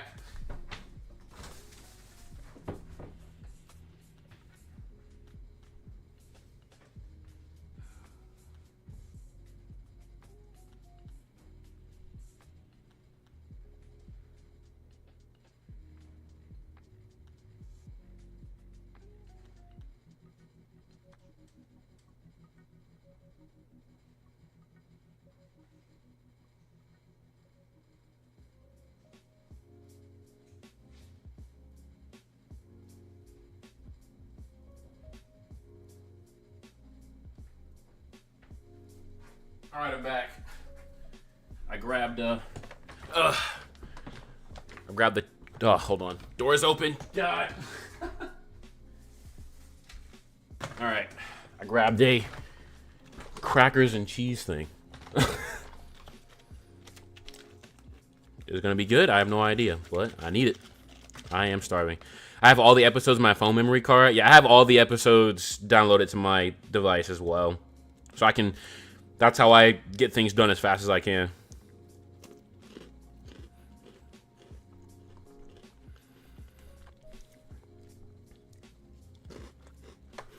You think we'll get an episode of the reboot that is One Piece Wano levels of insane?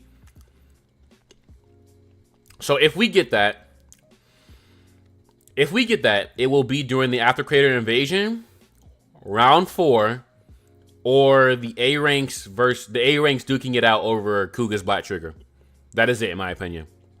Part of me wish, okay, chat, this is like my biggest reaches, like that may be a little unreasonable, but my biggest hope for the World Trigger Reboot is that we get one Megumi Ishitani directed episode, and we get one Chancellor Vincent cut. That's not my biggest ask.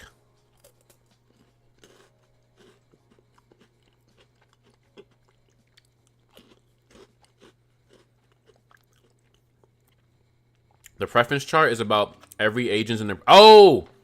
Yeah. I do know the preference chart. Honestly, I rewatched season 1 about hundreds of times. It's my comfort show, especially during the exams or tests.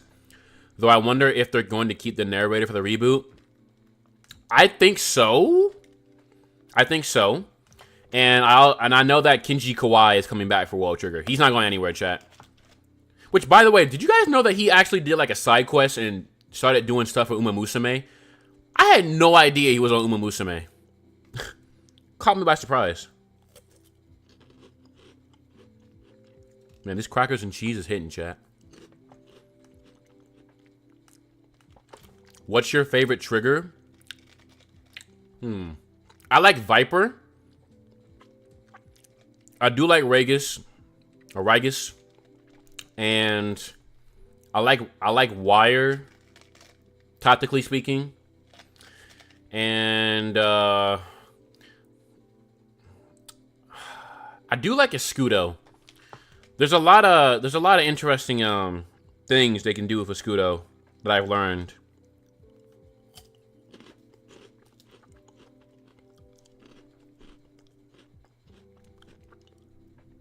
I have a gut feeling Yuki Hayashi might appear. He probably will, yeah. He should. I don't know where Hayashi is lately. Where is he lately? Let me see his last cut. Yuki. He might have been on MHA today, funny enough. See, what's his last cut? Oh! So he was on MHA. And then he was on Yaiba as well. Takopi. And then, of course, One Piece, Dragon Ball, MHA. Wait, is his last cut? Wait, really? Wait, he's probably on Damon's, isn't he? Wouldn't he be on Damon's, probably? Oh, the Shadow Realm? Surely he's on Damon's. He's probably on Damon's. There's no way. There's no way he's not on Damon's in the Shadow Realm. But it seems like it's been a minute since he's done a cut, unless I'm tripping here.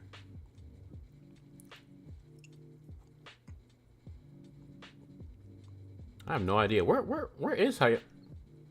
Yo, where is he? Where actually is Hayashi? I have no idea where he is right now. It's interesting. Very interesting.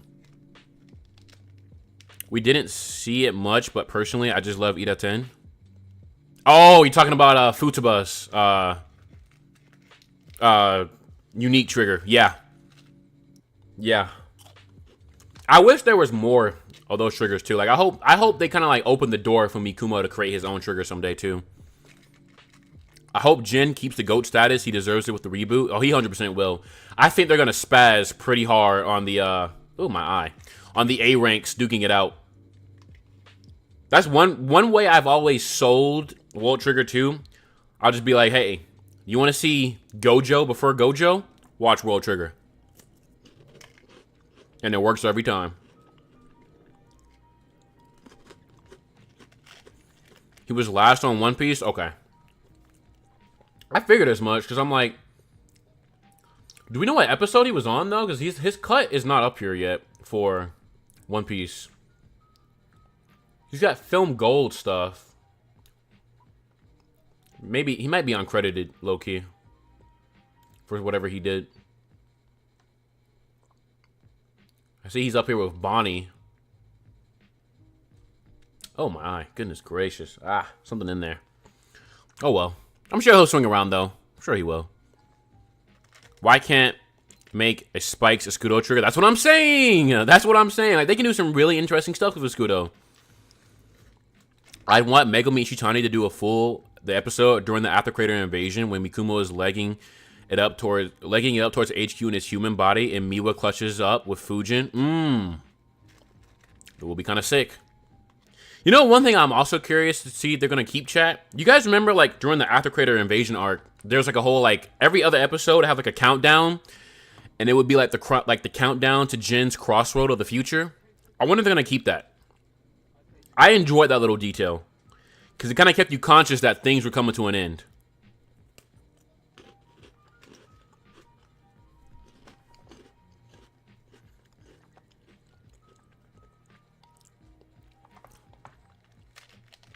Though I'm wondering if they're going to add the Jin behavior towards the girls. Probably not. They might cut that out.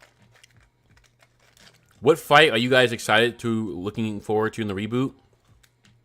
Mainly Jin versus the A ranks and Nasu. So the A ranks duking it out. Round 3. Pretty much everything in the invasion arc. And then round 4. Round 2 and 1 is kind of just okay. But it's early World Trigger. You know what I mean?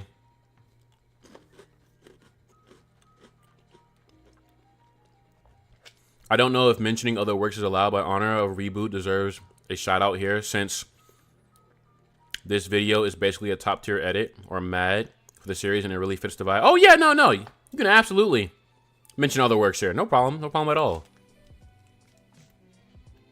No problem at all. I found like one mad a long time ago with the entire series. It's really good stuff. Same, I mean, he's in Tamakoma. It's only natural he gets his own personalized trigger as well. I kind of feel the opposite on the specialized trigger. Since one of the specialized things of World Trigger is how everyone's kit feels so personalized, despite they are just using standard equipment, or there should be more of it. That's understandable. Yeah. That's understandable. I mean, the thing is, too, right, is the fact that, like, The reason why I will be okay with Mikumo getting a specialized trigger is because that, remember, they can't use it in the rank wars. You know what I mean? Like, Konami can't use Kogetsu, her Kogetsu axes and stuff in the rank wars. So if it was only a PvE thing, right, where against, like, when they're on defense, I would be okay with that. Personally. Because he would still have to, he would still, like, I think Mikumo would know better to get used to something that would make it feel like a crutch. He would only use it in, like, serious emergencies like an invasion.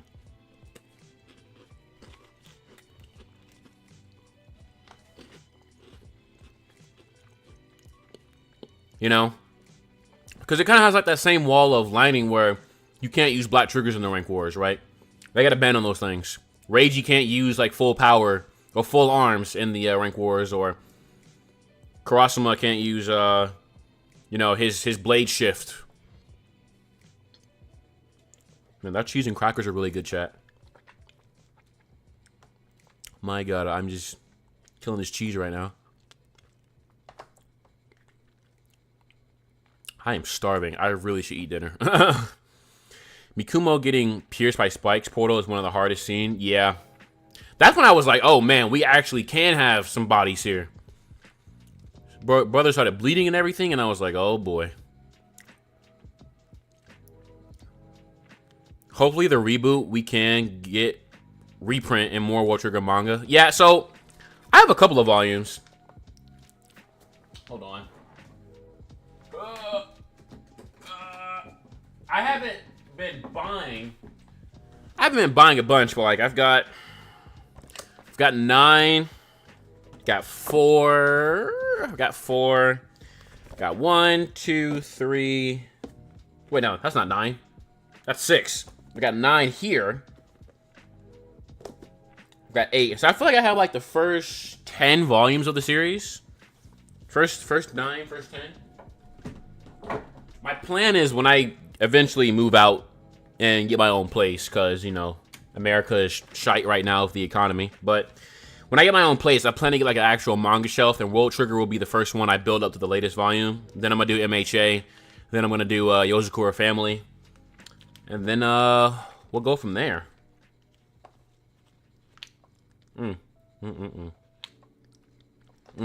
Okay, I'm sorry, chat. I'm being disgusting.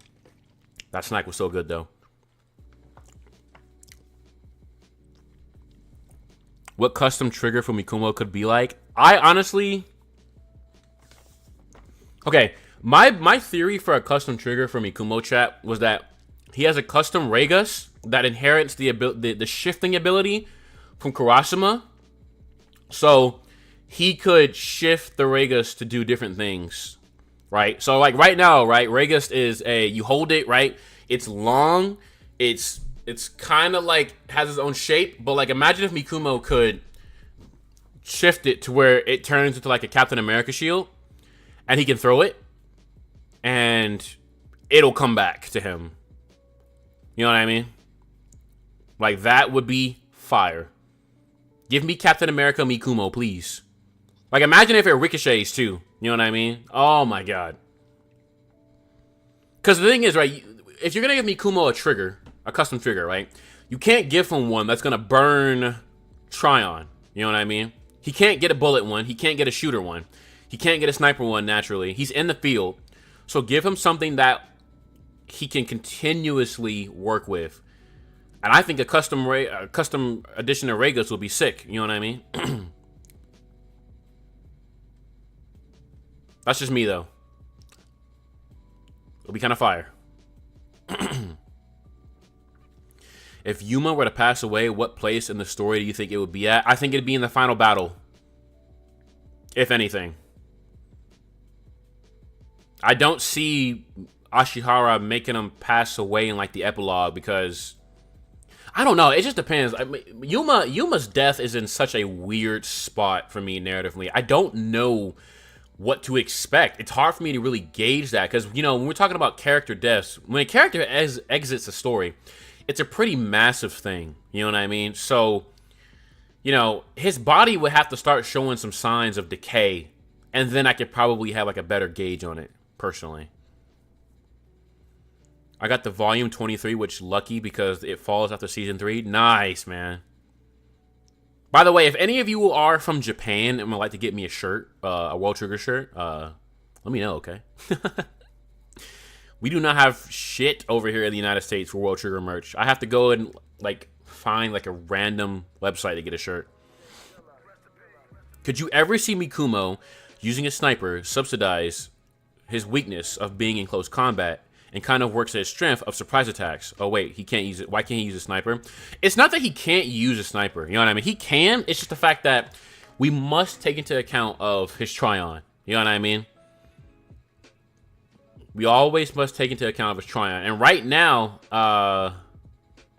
you know, him using like Asteroid is like the most his combo of Asteroid, Regist, and Wires is like the most inexpensive thing. I feel like anything else going above that is going to burn through it. He can't be a person that has a firearms. Those things burn way too much ammo too quickly. He will burn through his supply in like 10 minutes trying to fight somebody seriously. And everybody knows that, which is why that round 8's strategy worked out like it did. A sniper, he would probably only get so many shots. And even then, it's just too late in the series. You know what I mean? Like, I feel like Ashihara has like his team comp kind of solidified for Tamakoma 2. Personally. Like, I feel like Mikumo would probably only be able to shoot like two to 4 times. Now, at the same time, though, that strategy could also work to catch somebody off guard. You know what I mean? Like, nobody would expect Mikumo to use a sniper the same way the Nomiya didn't expect him to have Hound on, right? So it's a crazy wild card that could work every other strategy or every other fight as a strategy. You know what I mean?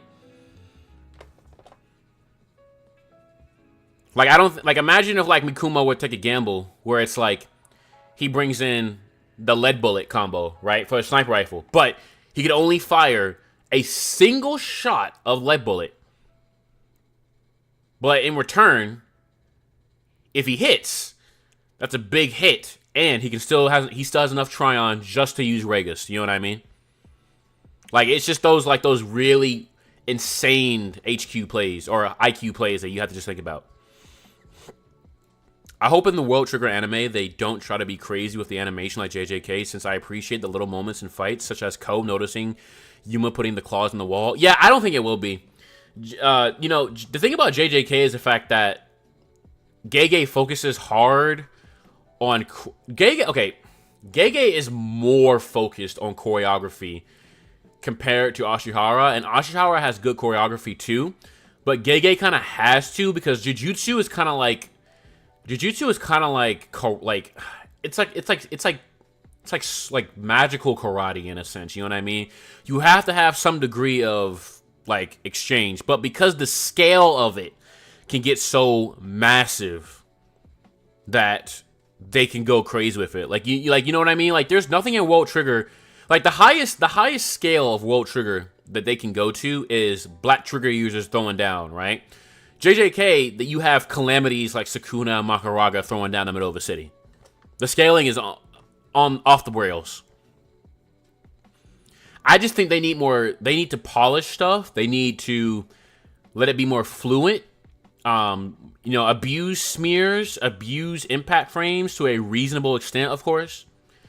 Have more creative boards, man. You know, like season 3. I'm sorry, round 8 and round 7 had some really good creative boards, man. Do that. Abuse that stuff.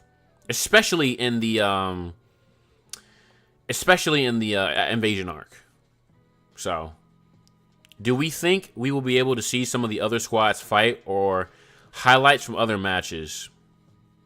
What do you mean, Young C? What do you mean, Young C? So, what do you mean? Like at what point, I should say? You talking about here? Are you talking about like post round 8 or like in the reboot per se? Seeing other people fight and stuff like that? Clarify that for me. I just want to make sure I understand your question.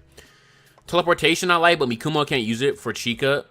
Now Chika could use that. However, I think that's one of those triggers that isn't normal. So It would only work in a PvE scenario. I don't think it's allowed in the rank wars. Position-wise, sniper's vision is narrowed to a line, described in the battle simulation, where actual sniper also said it feels real. True, true. Which is a lethal downside for Mikumo's position. That's a good point, too. Yeah. It's a very good point. Plus, does Mikumo... Hold on, am I tripping here? Hold on. Oh yeah, Mikumo also, like, wears his glasses in battle. So it's like imagine trying to, like, aim with a sniper rifle with glasses. Kind of a pain in the ass, you know? Kind of rough. Ota made his storyboard debut on One Piece and Elbaf, so he might do storyboard on the reboot. Really? Okay, I haven't started Elbaf yet. Was that the recent episode of Nami Ozone? I saw the Nami cut. Teleportation would surely be extremely heavy in terms of Tryon consumption. I don't know, actually. I really don't, because... You know, it's kind of like moving Tryon from one position to another. How much does it actually burn, though, is the real question. You know what I mean?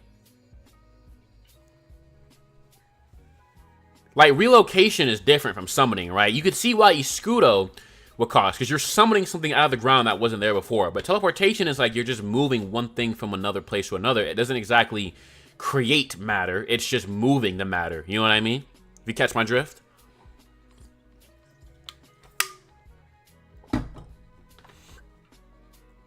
Oh, wait, I haven't thought about that, but if the anime is successful and gets popular, we see the discourse from the early days 100 times, especially with the hate for Kitora, Mikumo, and Chika. Yeah, I'm kind of interested to see what the, like, the chronically online, side of the community is for World Trigger. I never was around social media when Season 1 was going on, so this will be interesting. Nope, it was before that with Gear 5. I don't remember the episode especially. Okay, I think I know what you're talking about, though. I did see some clips of that. Well, there are snipers who wear glasses. See Okudera? Oh, yeah, good point. Does Okudera wear it with glasses, though? Like, Tanuka doesn't have glasses. Chika doesn't have glasses. Homegirl from Nasu Squad doesn't have glasses. Emma doesn't have glasses. Does he have his... I think he does. I think he does. Yeah, he might be right. He might be right. Touche, then. Touche. I got cooked. Fair point, fair point. The Crunchyroll comments were so toxic I had to turn it off. Really? Interesting. In the reboot, like in the early rounds of the B-Rank Wars, when Tamakoma has a match in round 2, do you think we'll see some of the other squads fight? It's possible. You know what I mean? Like, it really all depends on the ambition of Hatano. You know what I mean? And whether or not he wants to add that extra layer of, like, visibility so that way characters that we see fight Tamakoma 2 for the first time, that won't be our first time seeing them. You know what I mean?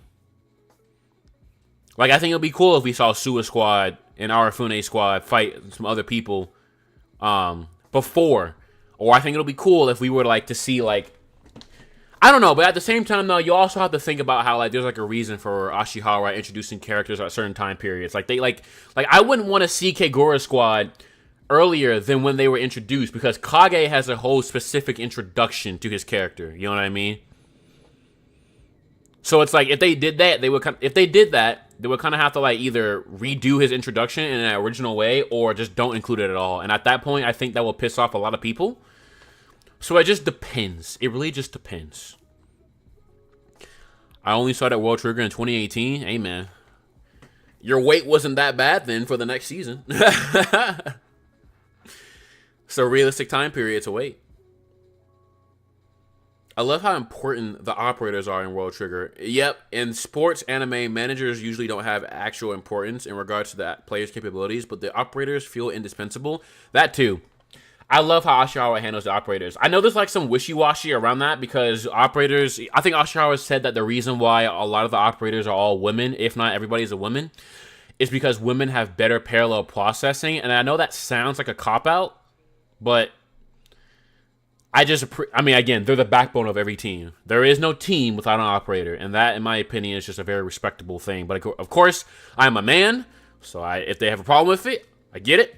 I just think that regardless, there's good, capable women attackers and gunners and shooters, snipers, and there's also capable, and of course, operators are predominantly women. So Like, does anybody also like feel like how World Trigger has like a perfect women cast too? Like, I don't like necessarily have this conversation because people love to kind of downplay women in different casts, looking at like MHA, JJK, and Black Clover. But like, World Trigger has a sound women cast. There's a women doing something important in every corner of the series. It is perfect.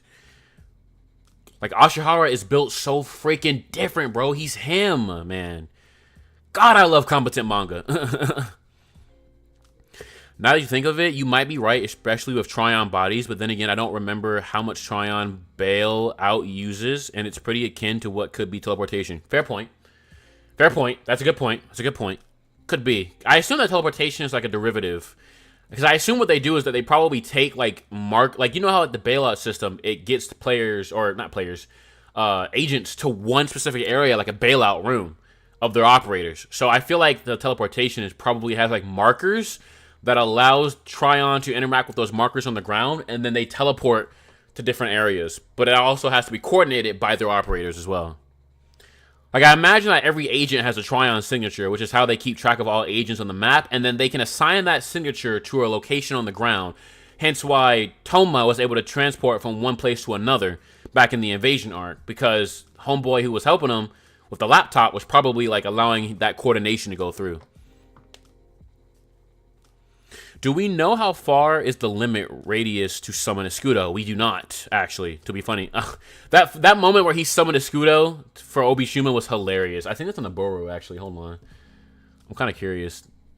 I was like, why did he do that to her? She's just a baby, bro. This man threw a car at her. What's wrong with him? Okay, surely it's in here. Hold on. Maybe not, actually. It might not be, actually, unfortunately. It's hilarious. Yeah, it's running. 3, end of the episode. I don't think it's here, chat. It's unfortunate. I would have loved to show Obishima getting a car thrown at her today. I still can. I have the episode in my folder, but for the sake of Toei's ninjas, I don't want to take any chances. I made a mistake with the Ota comment. He did storyboard an Egghead, not Elbath. Okay. If I remember correctly, it got mentioned in a Q&A where it answered that Tryon body has way better eyesight and their glasses are just cosmetics. I remember that too, actually. I remember that too. I know like Tryon bodies kind of like make up for like those natural human flaws because they're like engineered bodies essentially. So I'm supposed to go to sleep, but I'm awake for the stream. I'm sorry, man. I promised to stream earlier next time. I did 5 p.m. today, chat, because I wanted to make sure that if anybody worked today, they could be here. But next time I'll do like an earlier stream, chat. That way we can kind of get it out the way. You know what I mean? I appreciate you guys coming around. I know it's getting late for people. So by all means, if you have to go, don't let me hold you up from dinner and your evening, by all means.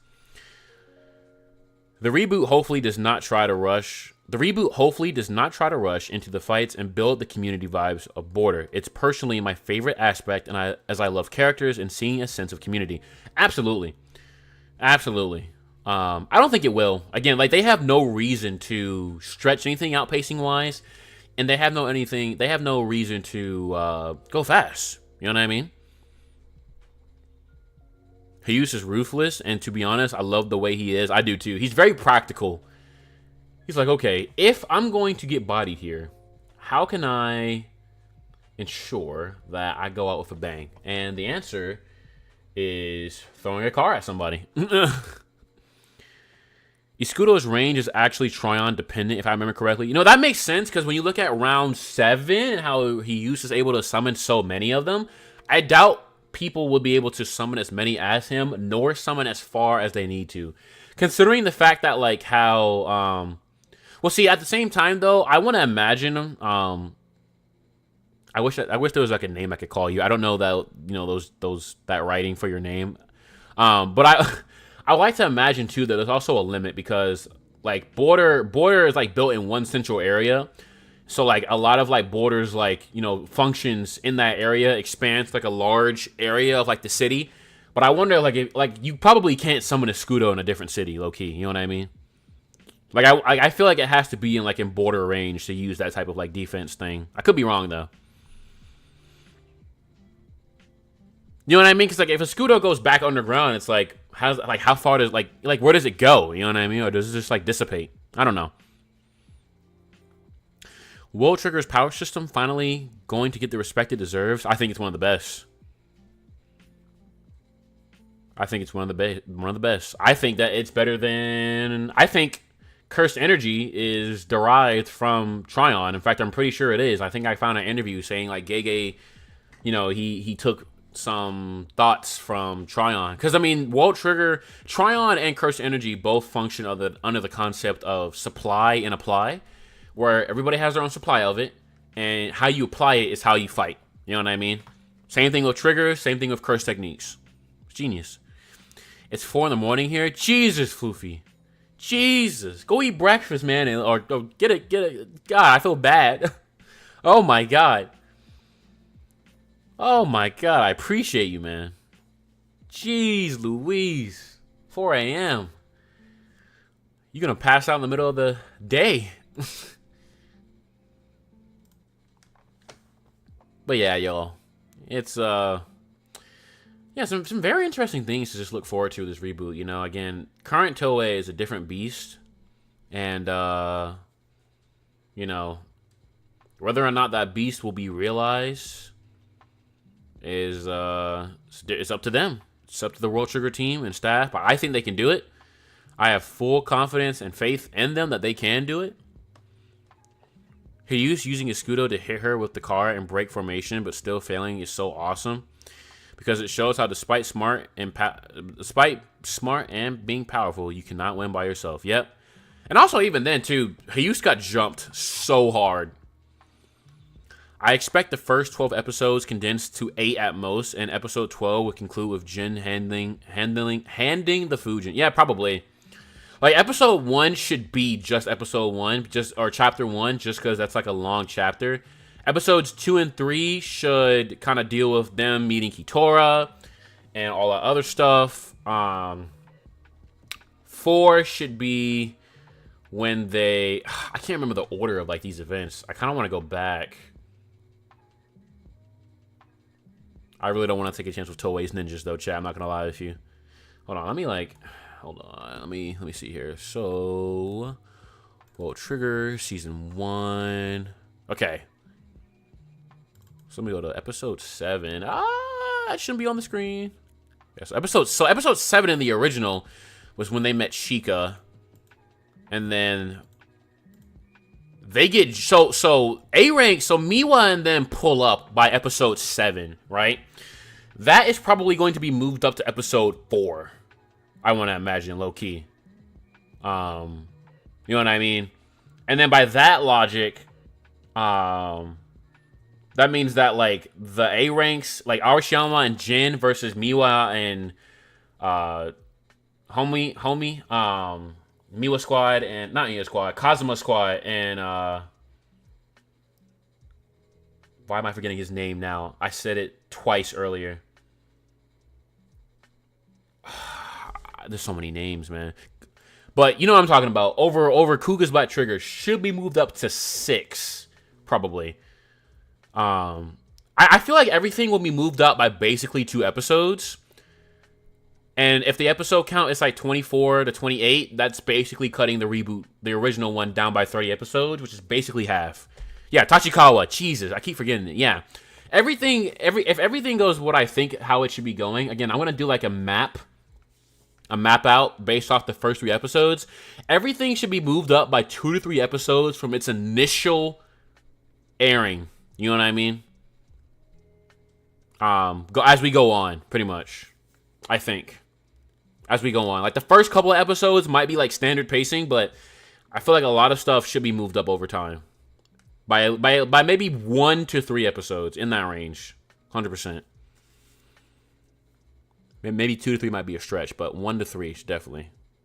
Oh, I just checked. Inukai said that the standard range for a Scudo was 25 meters. Dang. What a range. Might be quite helpful then. I haven't checked the current Japan's voice actor, but I am more worried the original cast replaced with a new. So I can tell you this. That's not gonna happen.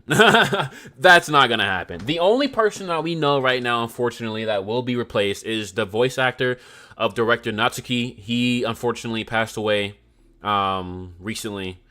You know, rest his soul, of course. He did a fantastic job as Natsuki. We will be getting a new VA for him, but Jin, Kuga, Chika, Mikumo is there. They're all young people. You know what I mean? From my understanding, I haven't heard anybody getting replaced quite yet. I doubt anybody will. To be honest with you, everybody's like in a good position. The only way I see people getting replaced is if medical emergency or they want to relinquish the role. I think that the entire original cast will be back, both in sub and dub. If you got Trigger, what would your loadout be? I would be a... What would my loadout be? I'm not gonna lie, chat. I would be a pain in the ass. I would be a Viper Wire guy. Because I would be a Viper Wire guy with the shooting skills of like Nanomi, like 50% Nanomiya, 50% Nasu, and then like the wires. Because if I get you in my wires, I am basically spider denning you really hard with Viper. Because you move to my tempo, and I can like the thing about Viper that I don't think like a lot of people think about is the fact that what makes Viper unique is the fact that it can curve at the sharpest trajectory. You can send Viper like in one direction, and then it can hard curve in another. So you're talking about the fact that I can send Vipers to like diagonally to my left, but it's gonna come at you. Like if I send Vipers this way, right? But you're in front of here this way. I can make it turn this way and hit you at that angle. You know what I mean? The fact that I can do that with Viper, like, you know what I mean? It's just very, very cool. And it would mess with people because that means that on average, people can't take the direction of the Viper as they come. They have to take it as how it turns. You know what I mean? And that gives me the ability to play with trajectory. You know what I mean? And at the end of the day, I control that trajectory. And Viper has the sharpest trajectory in the show. So, a lot of mind games with that one. Like, can you imagine, like I would be, like, using the wires like Kuga, but Vipering at the same time. Just moving from wire to wire and just fling, coming at you from different... Not only am I moving from different angles, but then I'm firing from different angles. And I can also position Vipers to be at a specific position, right? You can plant your bullets and let them fire at delayed times. We saw that with Season 2 against Yoko Squad, basically. A Katori Squad. So, you know what I mean? It's just a lot of, like, little interesting things I could do there. But you would need to be very good in your special surroundings. True, which is why I study the map. Study the map every time. See who I want to trap someone where, and how I want to do it. Rindo 2, where the staff also found a replacement for Season 3, but not sure if that'll change. That's true. I do remember when Rindo got replaced, but I think he'll be coming back. Hello, Sensei. What's up, Box? What's going on, man? What's up, buddy? I'm not flexible enough to do all that. Yeah, me neither, low-key, but, like, it'd be a funny thought. I see. I guess, too, I could also use, like, Grasshopper. You know what I mean? Grasshopper to move around. But the thing about me is that, like, I'm, like, 6'3", too. So, like, I'll be a big target, too. So, lots to think about. Lots and lots and lots to think about. I don't think I have enough spatial awareness to use Viper, so I'll stick to 2 Hound and make a Hornet. Fair enough. Have you played Pragmata? Because the combat feels very spatial awareness. Funny enough, Ichigo, one of my best friends, he played Pragmata, and I watched him play it, so I do get what you mean. I do very much get what you mean about that statement. I'm currently playing through the entirety of Kingdom Hearts, so I'm on Birth by Sleep right now, chat. That's where I'm at. My plan is to play through the entirety of Kingdom Hearts, and then I will be moving on to the next game. I don't know if we have any Final Fantasy Online fans in here, but how about that next expansion, by the way, right? Everybody better get ready for January. But yeah, that would be my thing, chat. I think I would like Viper. If not Viper, I would probably use like I think I would create a custom trigger that... I think okay, if I could create a custom trigger though, I would basically create like Tron disc, basically. You know what I mean? You can throw them, they come back to you. Or last case scenario, I'd be a sniper. I'd be a sniper with Grasshopper though, so I can hit like mid-air trick shots. A sniper or Grasshopper, probably wire. That way I could protect my surroundings as well and run. Because, so what I would do, chat, if I was a sniper, right? I would be a sniper that always tries to play close to a building. Because if an attacker were to try to hunt me down, they would have to cut through my wires. I would run and cut through wires, use Grasshopper to get away while I'm setting up wires. And then maybe a Scudo as well. Because let's say I'm on like the top of like a factory, right? And then behind me, there's a door that like leads to a staircase behind the factory, right? If an attacker were to chase me, I get up, I Grasshopper backwards to the factory door, get to the factory door, attacker's coming at me, right? Instantly wires, jump down some flight of stairs, and then it's Scudos. So that way I close off that section entirely. So if they want to chase me, they have to completely come from somewhere else. Now, granted, of course, that could also be narrowing down my escape path. But I'm pretty sure you can also release the Scudos too, right? We saw how Jin trapped to use, and then he let him go at some point. You know what I mean? So, easy outplay for me. I could if an attacker were to chase me, they see a Scudo, right?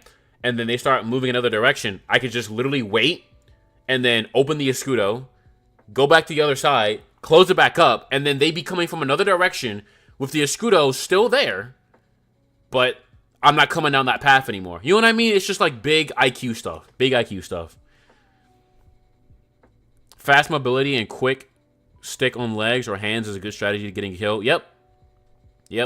Being short especially is a helpful because you can move so damn fast. I thought about having 2 Scorpions, Grasshopper, Meteor, Escudo, and a shield.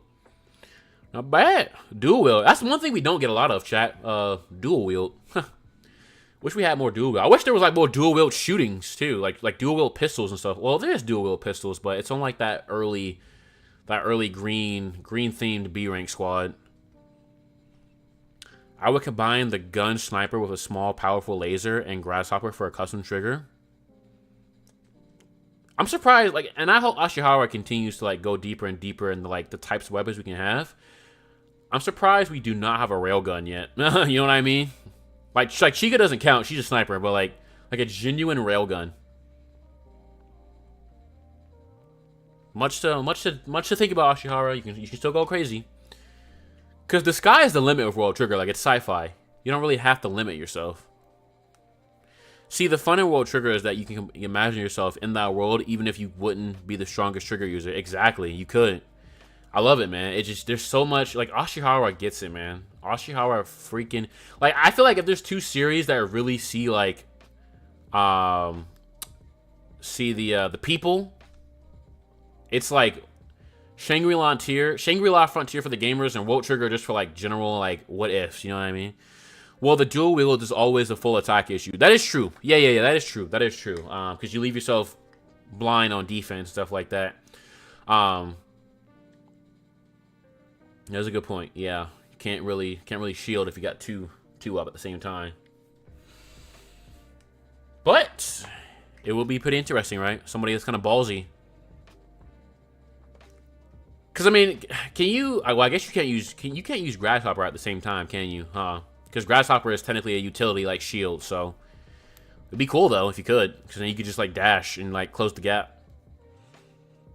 During the fight of Tamakoma 2 and Ko in the second to last battle, he was able to remove the Escudos. Yeah, so... You know what I mean? That's what I would do. I'll be the biggest freaking troll of all time. Be like, oh, you want to come get me? Escudo. You coming that way? I'm gonna go the other way, and then I'm gonna Scudo again. The capability and flexibility of triggers is nuts. Yep. I've been thinking of rereading World Trigger for a long time. Should I wait for the reboot or reread it already? I'd wait a little while longer, you know. Get closer to the reboot. That way you can kind of really psych yourself up for what's about to happen. You know what I mean? I think everybody should reread towards the reboot. That way they can go ahead and really refamiliarize themselves with the early half of the story and also set expectations accordingly. That's why dual Ragus is good for a full attack. True. True, that's kind of balanced. Yeah, it's kind of balanced. I do believe Escudo is a heavy Tryon eater. Yeah, because I don't think anybody really uses it inside the rank wars except for Hayus right now. I don't think I've ever seen it used against anybody else. Now that I think about it, I'm trying to think. Yeah, I feel like it was just a use. Just thinking about the transfer. Yep. Do we have an official date for the reboot? We do not at this time. My prediction, fall 2027.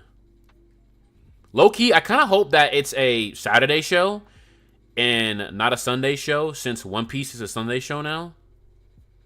That would really help my weekends, because I feel like I'm going to have to give up my weekend to basically get weekly content, which is fine. I do what I do for the love of the game. But if I get like half my Sunday, that'd be great. World Trigger has always been a traditionally Sunday show, so it's not looking good, bro. The only hope I have is that they don't want One Piece and World Trigger on the same day, so they give it a Saturday airing.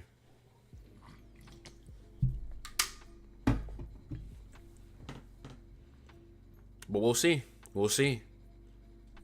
You know? We'll see. I'm excited for it, though, chat. Kurasama, Jin, and there's one other people who have Sescudo in their set.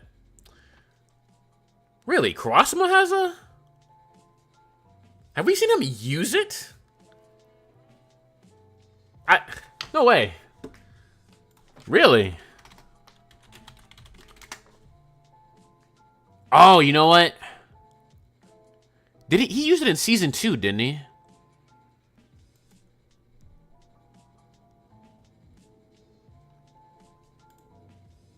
Yeah. He sure does. He sure does. I feel like he used it in season 2. I could be wrong. Jin is a weird one where he set Escudo on both sides of his trigger. Yeah, he's a troll. Yeah, he suppressed the rabbit in the war. Okay. Yeah, again, it's been a while. Yo, I got to go back and familiarize myself. Man, so much to look forward to seeing again. No, in the invasion? Okay. Yeah, I remember like the guy shift and everything. I didn't remember the rabbit stuff. I remember all the rabbit stuff. I remember some of the rabbit stuff, but again, I've been so focused on the present. I need to go back and rewatch and refamiliarize myself with everything before this. And that might be the best way for me to do it, honestly, because I'm thinking about it, and it's like if I go ahead and take notes on every single episode now, when I get to episode 1 of the reboot, I can be like, okay, this is what was different, this is what was the same, this is what I need to mention. You know what I mean?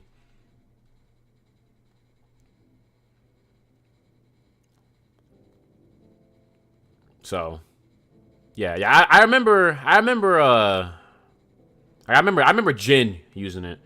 Kurasama, I couldn't remember though.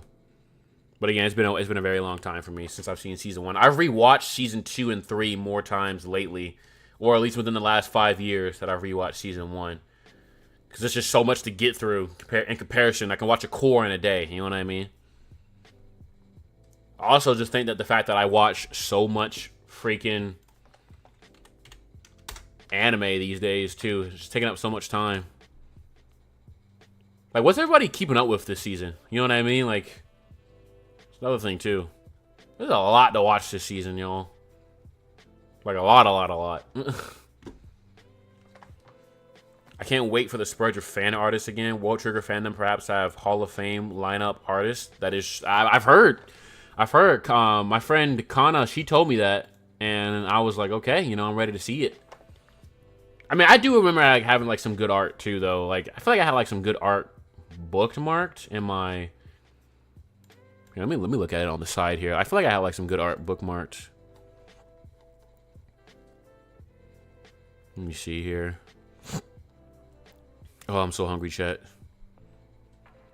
It's not looking good, bruv. World Trigger.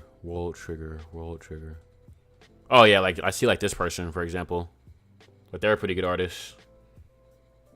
Very clean, very clean. You know, just nice little stuff here and there. And surely I have a bunch of more. Yeah, I do have a bunch more. I got this person. This person's art. I've got this person's art. They cook, man. They cook. It's exciting stuff, chat. Exciting stuff. Only read 0. Fair. I am reading Delicious in Dungeon and watching Witch Hat. Fair, fair. Fantasy season. Fantasy boys and girls up. World Trigger has the less art than any fandom fan art, I mean. Yeah, I mean, realistically speaking, like, you know, a lot of the art comes from JP, you know what I mean? Not the West. Like, I don't know if anybody see my Twitter, but my Twitter header, I had to commission a Twitter artist to do. Let me actually pull it up, actually. I commissioned this because it's based off of the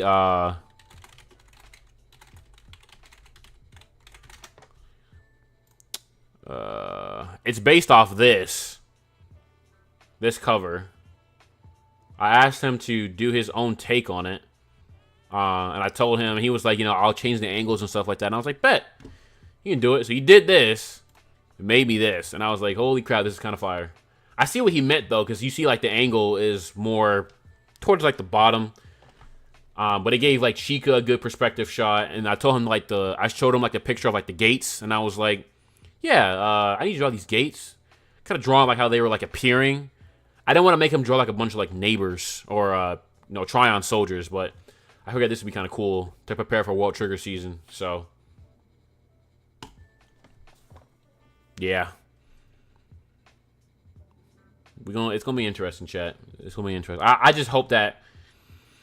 Not gonna lie, I've been reading lately, then watching anime, caught up with Don't Call It a Mystery, Read, Octopus Pie, Absolute Universe, The Question comic run, new Batwoman run. Okay.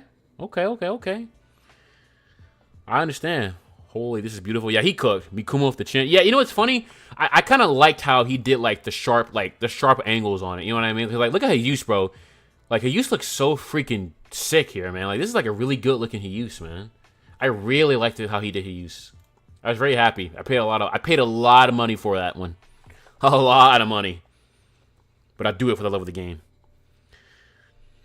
Hopefully, by the time the reboot comes out, I'll be able to draw just a little bit, and I can draw some fan art. I'm already taking some classes right now. Hey, man, good luck, man.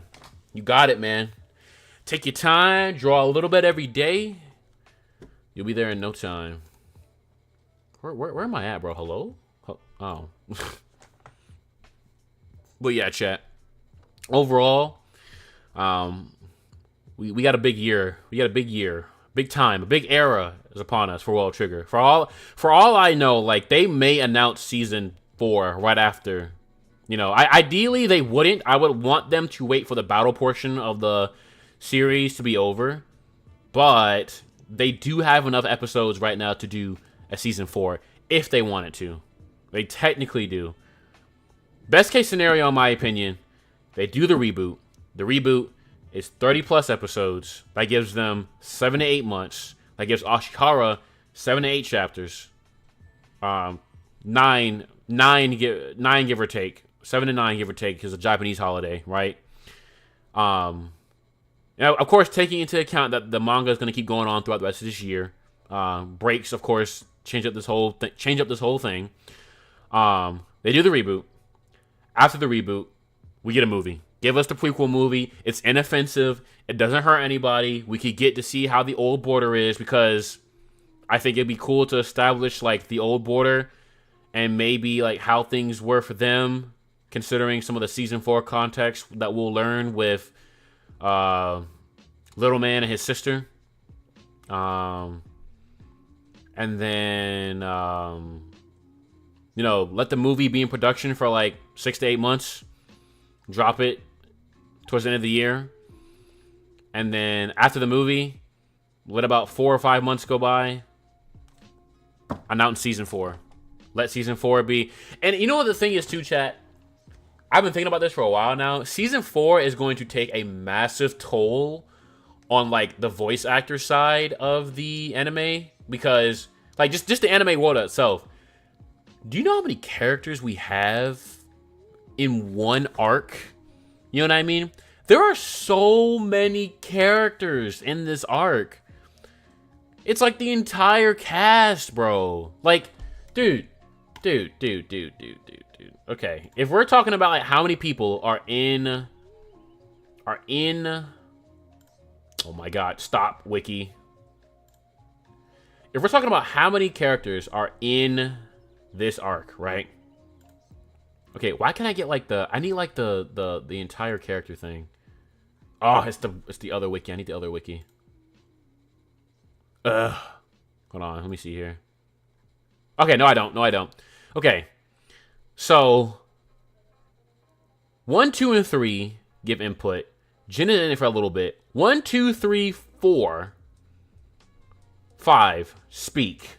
Okay. Cronin is in it as of the attack. This battle portion of it. Okay. Tachikawa gives some stuff. Input. I think Yu gives input. Toma gives input. I think Fuyushima is there. Like there's so many people in this arc, dude. There's so many people in this arc. Stop. Ashihara, stop. There's so many people in this arc, bro. It's ridiculous. I think the only people that are not in this arc is literally anybody from this point downwards to this point. And even then, everybody here, except for Seiji Mizumuna, speaks. Everybody here speaks. And wait a minute. Who joined the oh yeah. And Suzunari first. And then I'm pretty sure what you call it? Where's she at? Yuri's in this she's in the practice the battle portion too, right? She joined as one of the operators alongside Cronin and the other operator, or the engineer, who was using Regas like a Beyblade the other week. Like, that's crazy, bro. It's so many people. I don't understand. It's gonna be funny. It's just gonna be funny to see somehow how other anime like react to this, because this is probably the biggest, in my opinion, this is the biggest acclamation of voice actors I have seen in a very long time. Hey, King. Have a good weekend, too, buddy. Appreciate you coming by, man. Appreciate you. This is a lot of people, man. Bye, Sensei. Excited for the reboot. Have a nice day. See you next week in Asa stream. Thank you, Box, for coming by, man. I'll see you on Wednesday, my guy. Thank you. But yeah, chat. It's a lot to look forward to, man. And I will definitely try to stream more often. I think a manga stream would be good. You know what I mean? I don't know how many people are caught up in the manga right now, but you know, if you guys will be interested in talking about, you know, latest manga chapters, I think it'd be a good way for us to kind of get together once a month. You know what I mean? And have a good 2 to 3 hour discussion. Because I mean, we're at 2.5 hours right now, and I wasn't even expecting it to last this long. But see, that's just what World Trigger is good at. You know, everybody can talk. So, this is really bright right now. No anime has that many characters like that in the anime. Like, yeah, like no anime has like that many characters in one go at a time. You know what I mean? Like, One Piece has a lot of characters, but, you know, we always rotate in and out with people. So, and you can't hate anyone. Yeah, you really can't. There really isn't any character that I hate much in World Trigger. I don't even hate. Like, hate doesn't even come to mind with World Trigger. You know what I mean? But yeah, y'all. I think you know, leading up to the reboot, I'm going to have another. I think we'll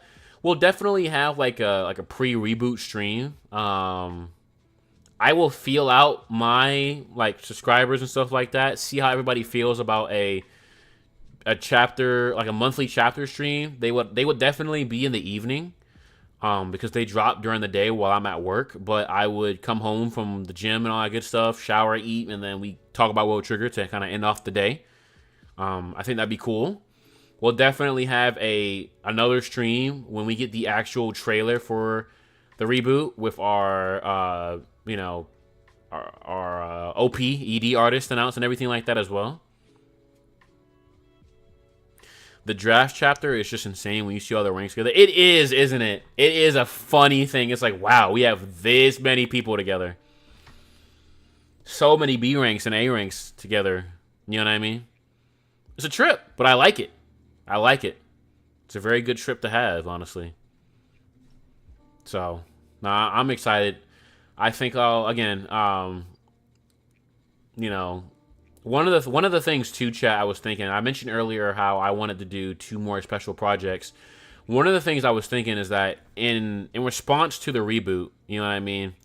I think I may go back and do a hour-long plus review of both season 2 and season 3 to kind of reboot my review for both seasons. You know what I mean? A lot of this content is when I first started making content. I was speaking really fast at the time, kind of awkward editing, but a lot has changed. You know what I mean? I know how to pace myself. I know how to use Adobe After Effects, transitions, all that good stuff. I think that me rebooting the my review series as well, after, to kind of, I would do it while the reboot is going on. That way I would kind of build up to it. And then when season 1 ends, I can drop season 2 the following weekend after, and then drop season 3.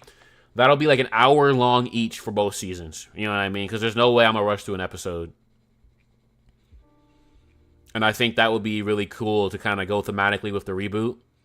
And then after that, I can do a special reboot video. You know what I mean? So, I think that's what I'm thinking. I'm not going to lie, that sounds grueling because it's a lot of work. But, I mean, I can start now. You know what I mean? To be honest with you, I don't think anything would change between if I start now. I think the only thing I want to do, I want to get like a better mic, like a professional recording mic before I do that. So, I kind of want to get like some more professional quality on there. And, again, I don't know if anybody knows Ninjaristic Ninja, the AMV guy who's made like JJK, stuff like that. But he's also a good friend of mine. He's also been helping out, teaching me how to like make manga panels move. But I want to learn how to make manga panels move more for these videos. You know what I mean? I think it'd be cool to have more animated manga panels for you guys. I'm very novice at it right now, but I know the basics of it, and I know I can make stuff move. So, just a lot of things to think about, chat. I'm thinking, I'll be, just to kind of give you guys expectations for this month. This is going to be a slower month for me. I'm going to create a video this month talking about, I think, everything that we know about the reboot, to kind of talk about this article and everything, expectations and all that good stuff, and just to kind of put that out there for everybody who couldn't make it to the stream. And then that's probably going to be the only video for me this month, because I'm going to be working on a major video going into June. It's going to be a different video, kind of like seasonal anime structure. I know that World Trigger, I'm good at making World Trigger content, but I do want to kind of find like another bread and butter for me that really embodies the variety of anime that I talk about and consume. So think of kind of like something between like Mother's Basement and Giga kind of content, but my own style, obviously. You know what I mean? I'm trying to figure it out, so hopefully you guys will like it when I get around to that. We'll get the summer watch list video going as well for June. We'll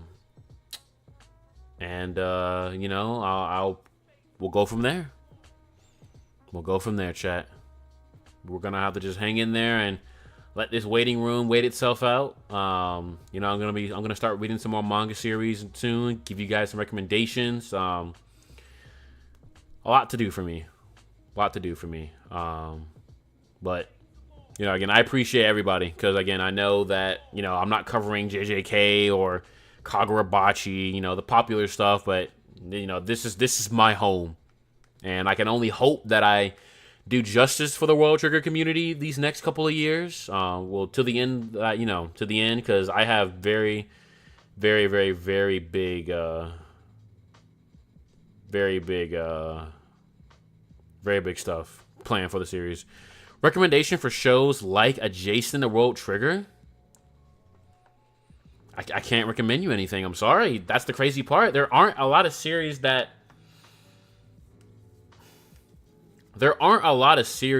really come close. It's such a unique thing, man. You know, it really is. It's a tough one, man. Honestly, like World Trigger is really such a like I see the gamer in you type series. You know, maybe Shangri-La Frontier. I would say check out Shangri-La Frontier. I think that like World Trigger sees like the gamer in me in a way where it's strategical and you want that team-based adrenaline. Shangri-La Frontier sees the gamer in you in terms of like the ego in you. You know what I mean? Like I think that's a really good series. Even if you don't think it ends up measuring up to World Trigger, it's a fantastic series regardless if you are a gamer. Highly, highly, highly recommend everybody to check out Shangri-La Frontier. Say my name, Fallen Noble 69420. Have you read Toriko? I have not. There's nothing like World Trigger. Yeah, there really isn't. I mean, this next decade of Jump, man, you know, there's just not going to be anybody like Ashihara. But I want to hope that there is somebody in this world that will be inspired by Ashihara and carry on his flame when all is said and done. I really do.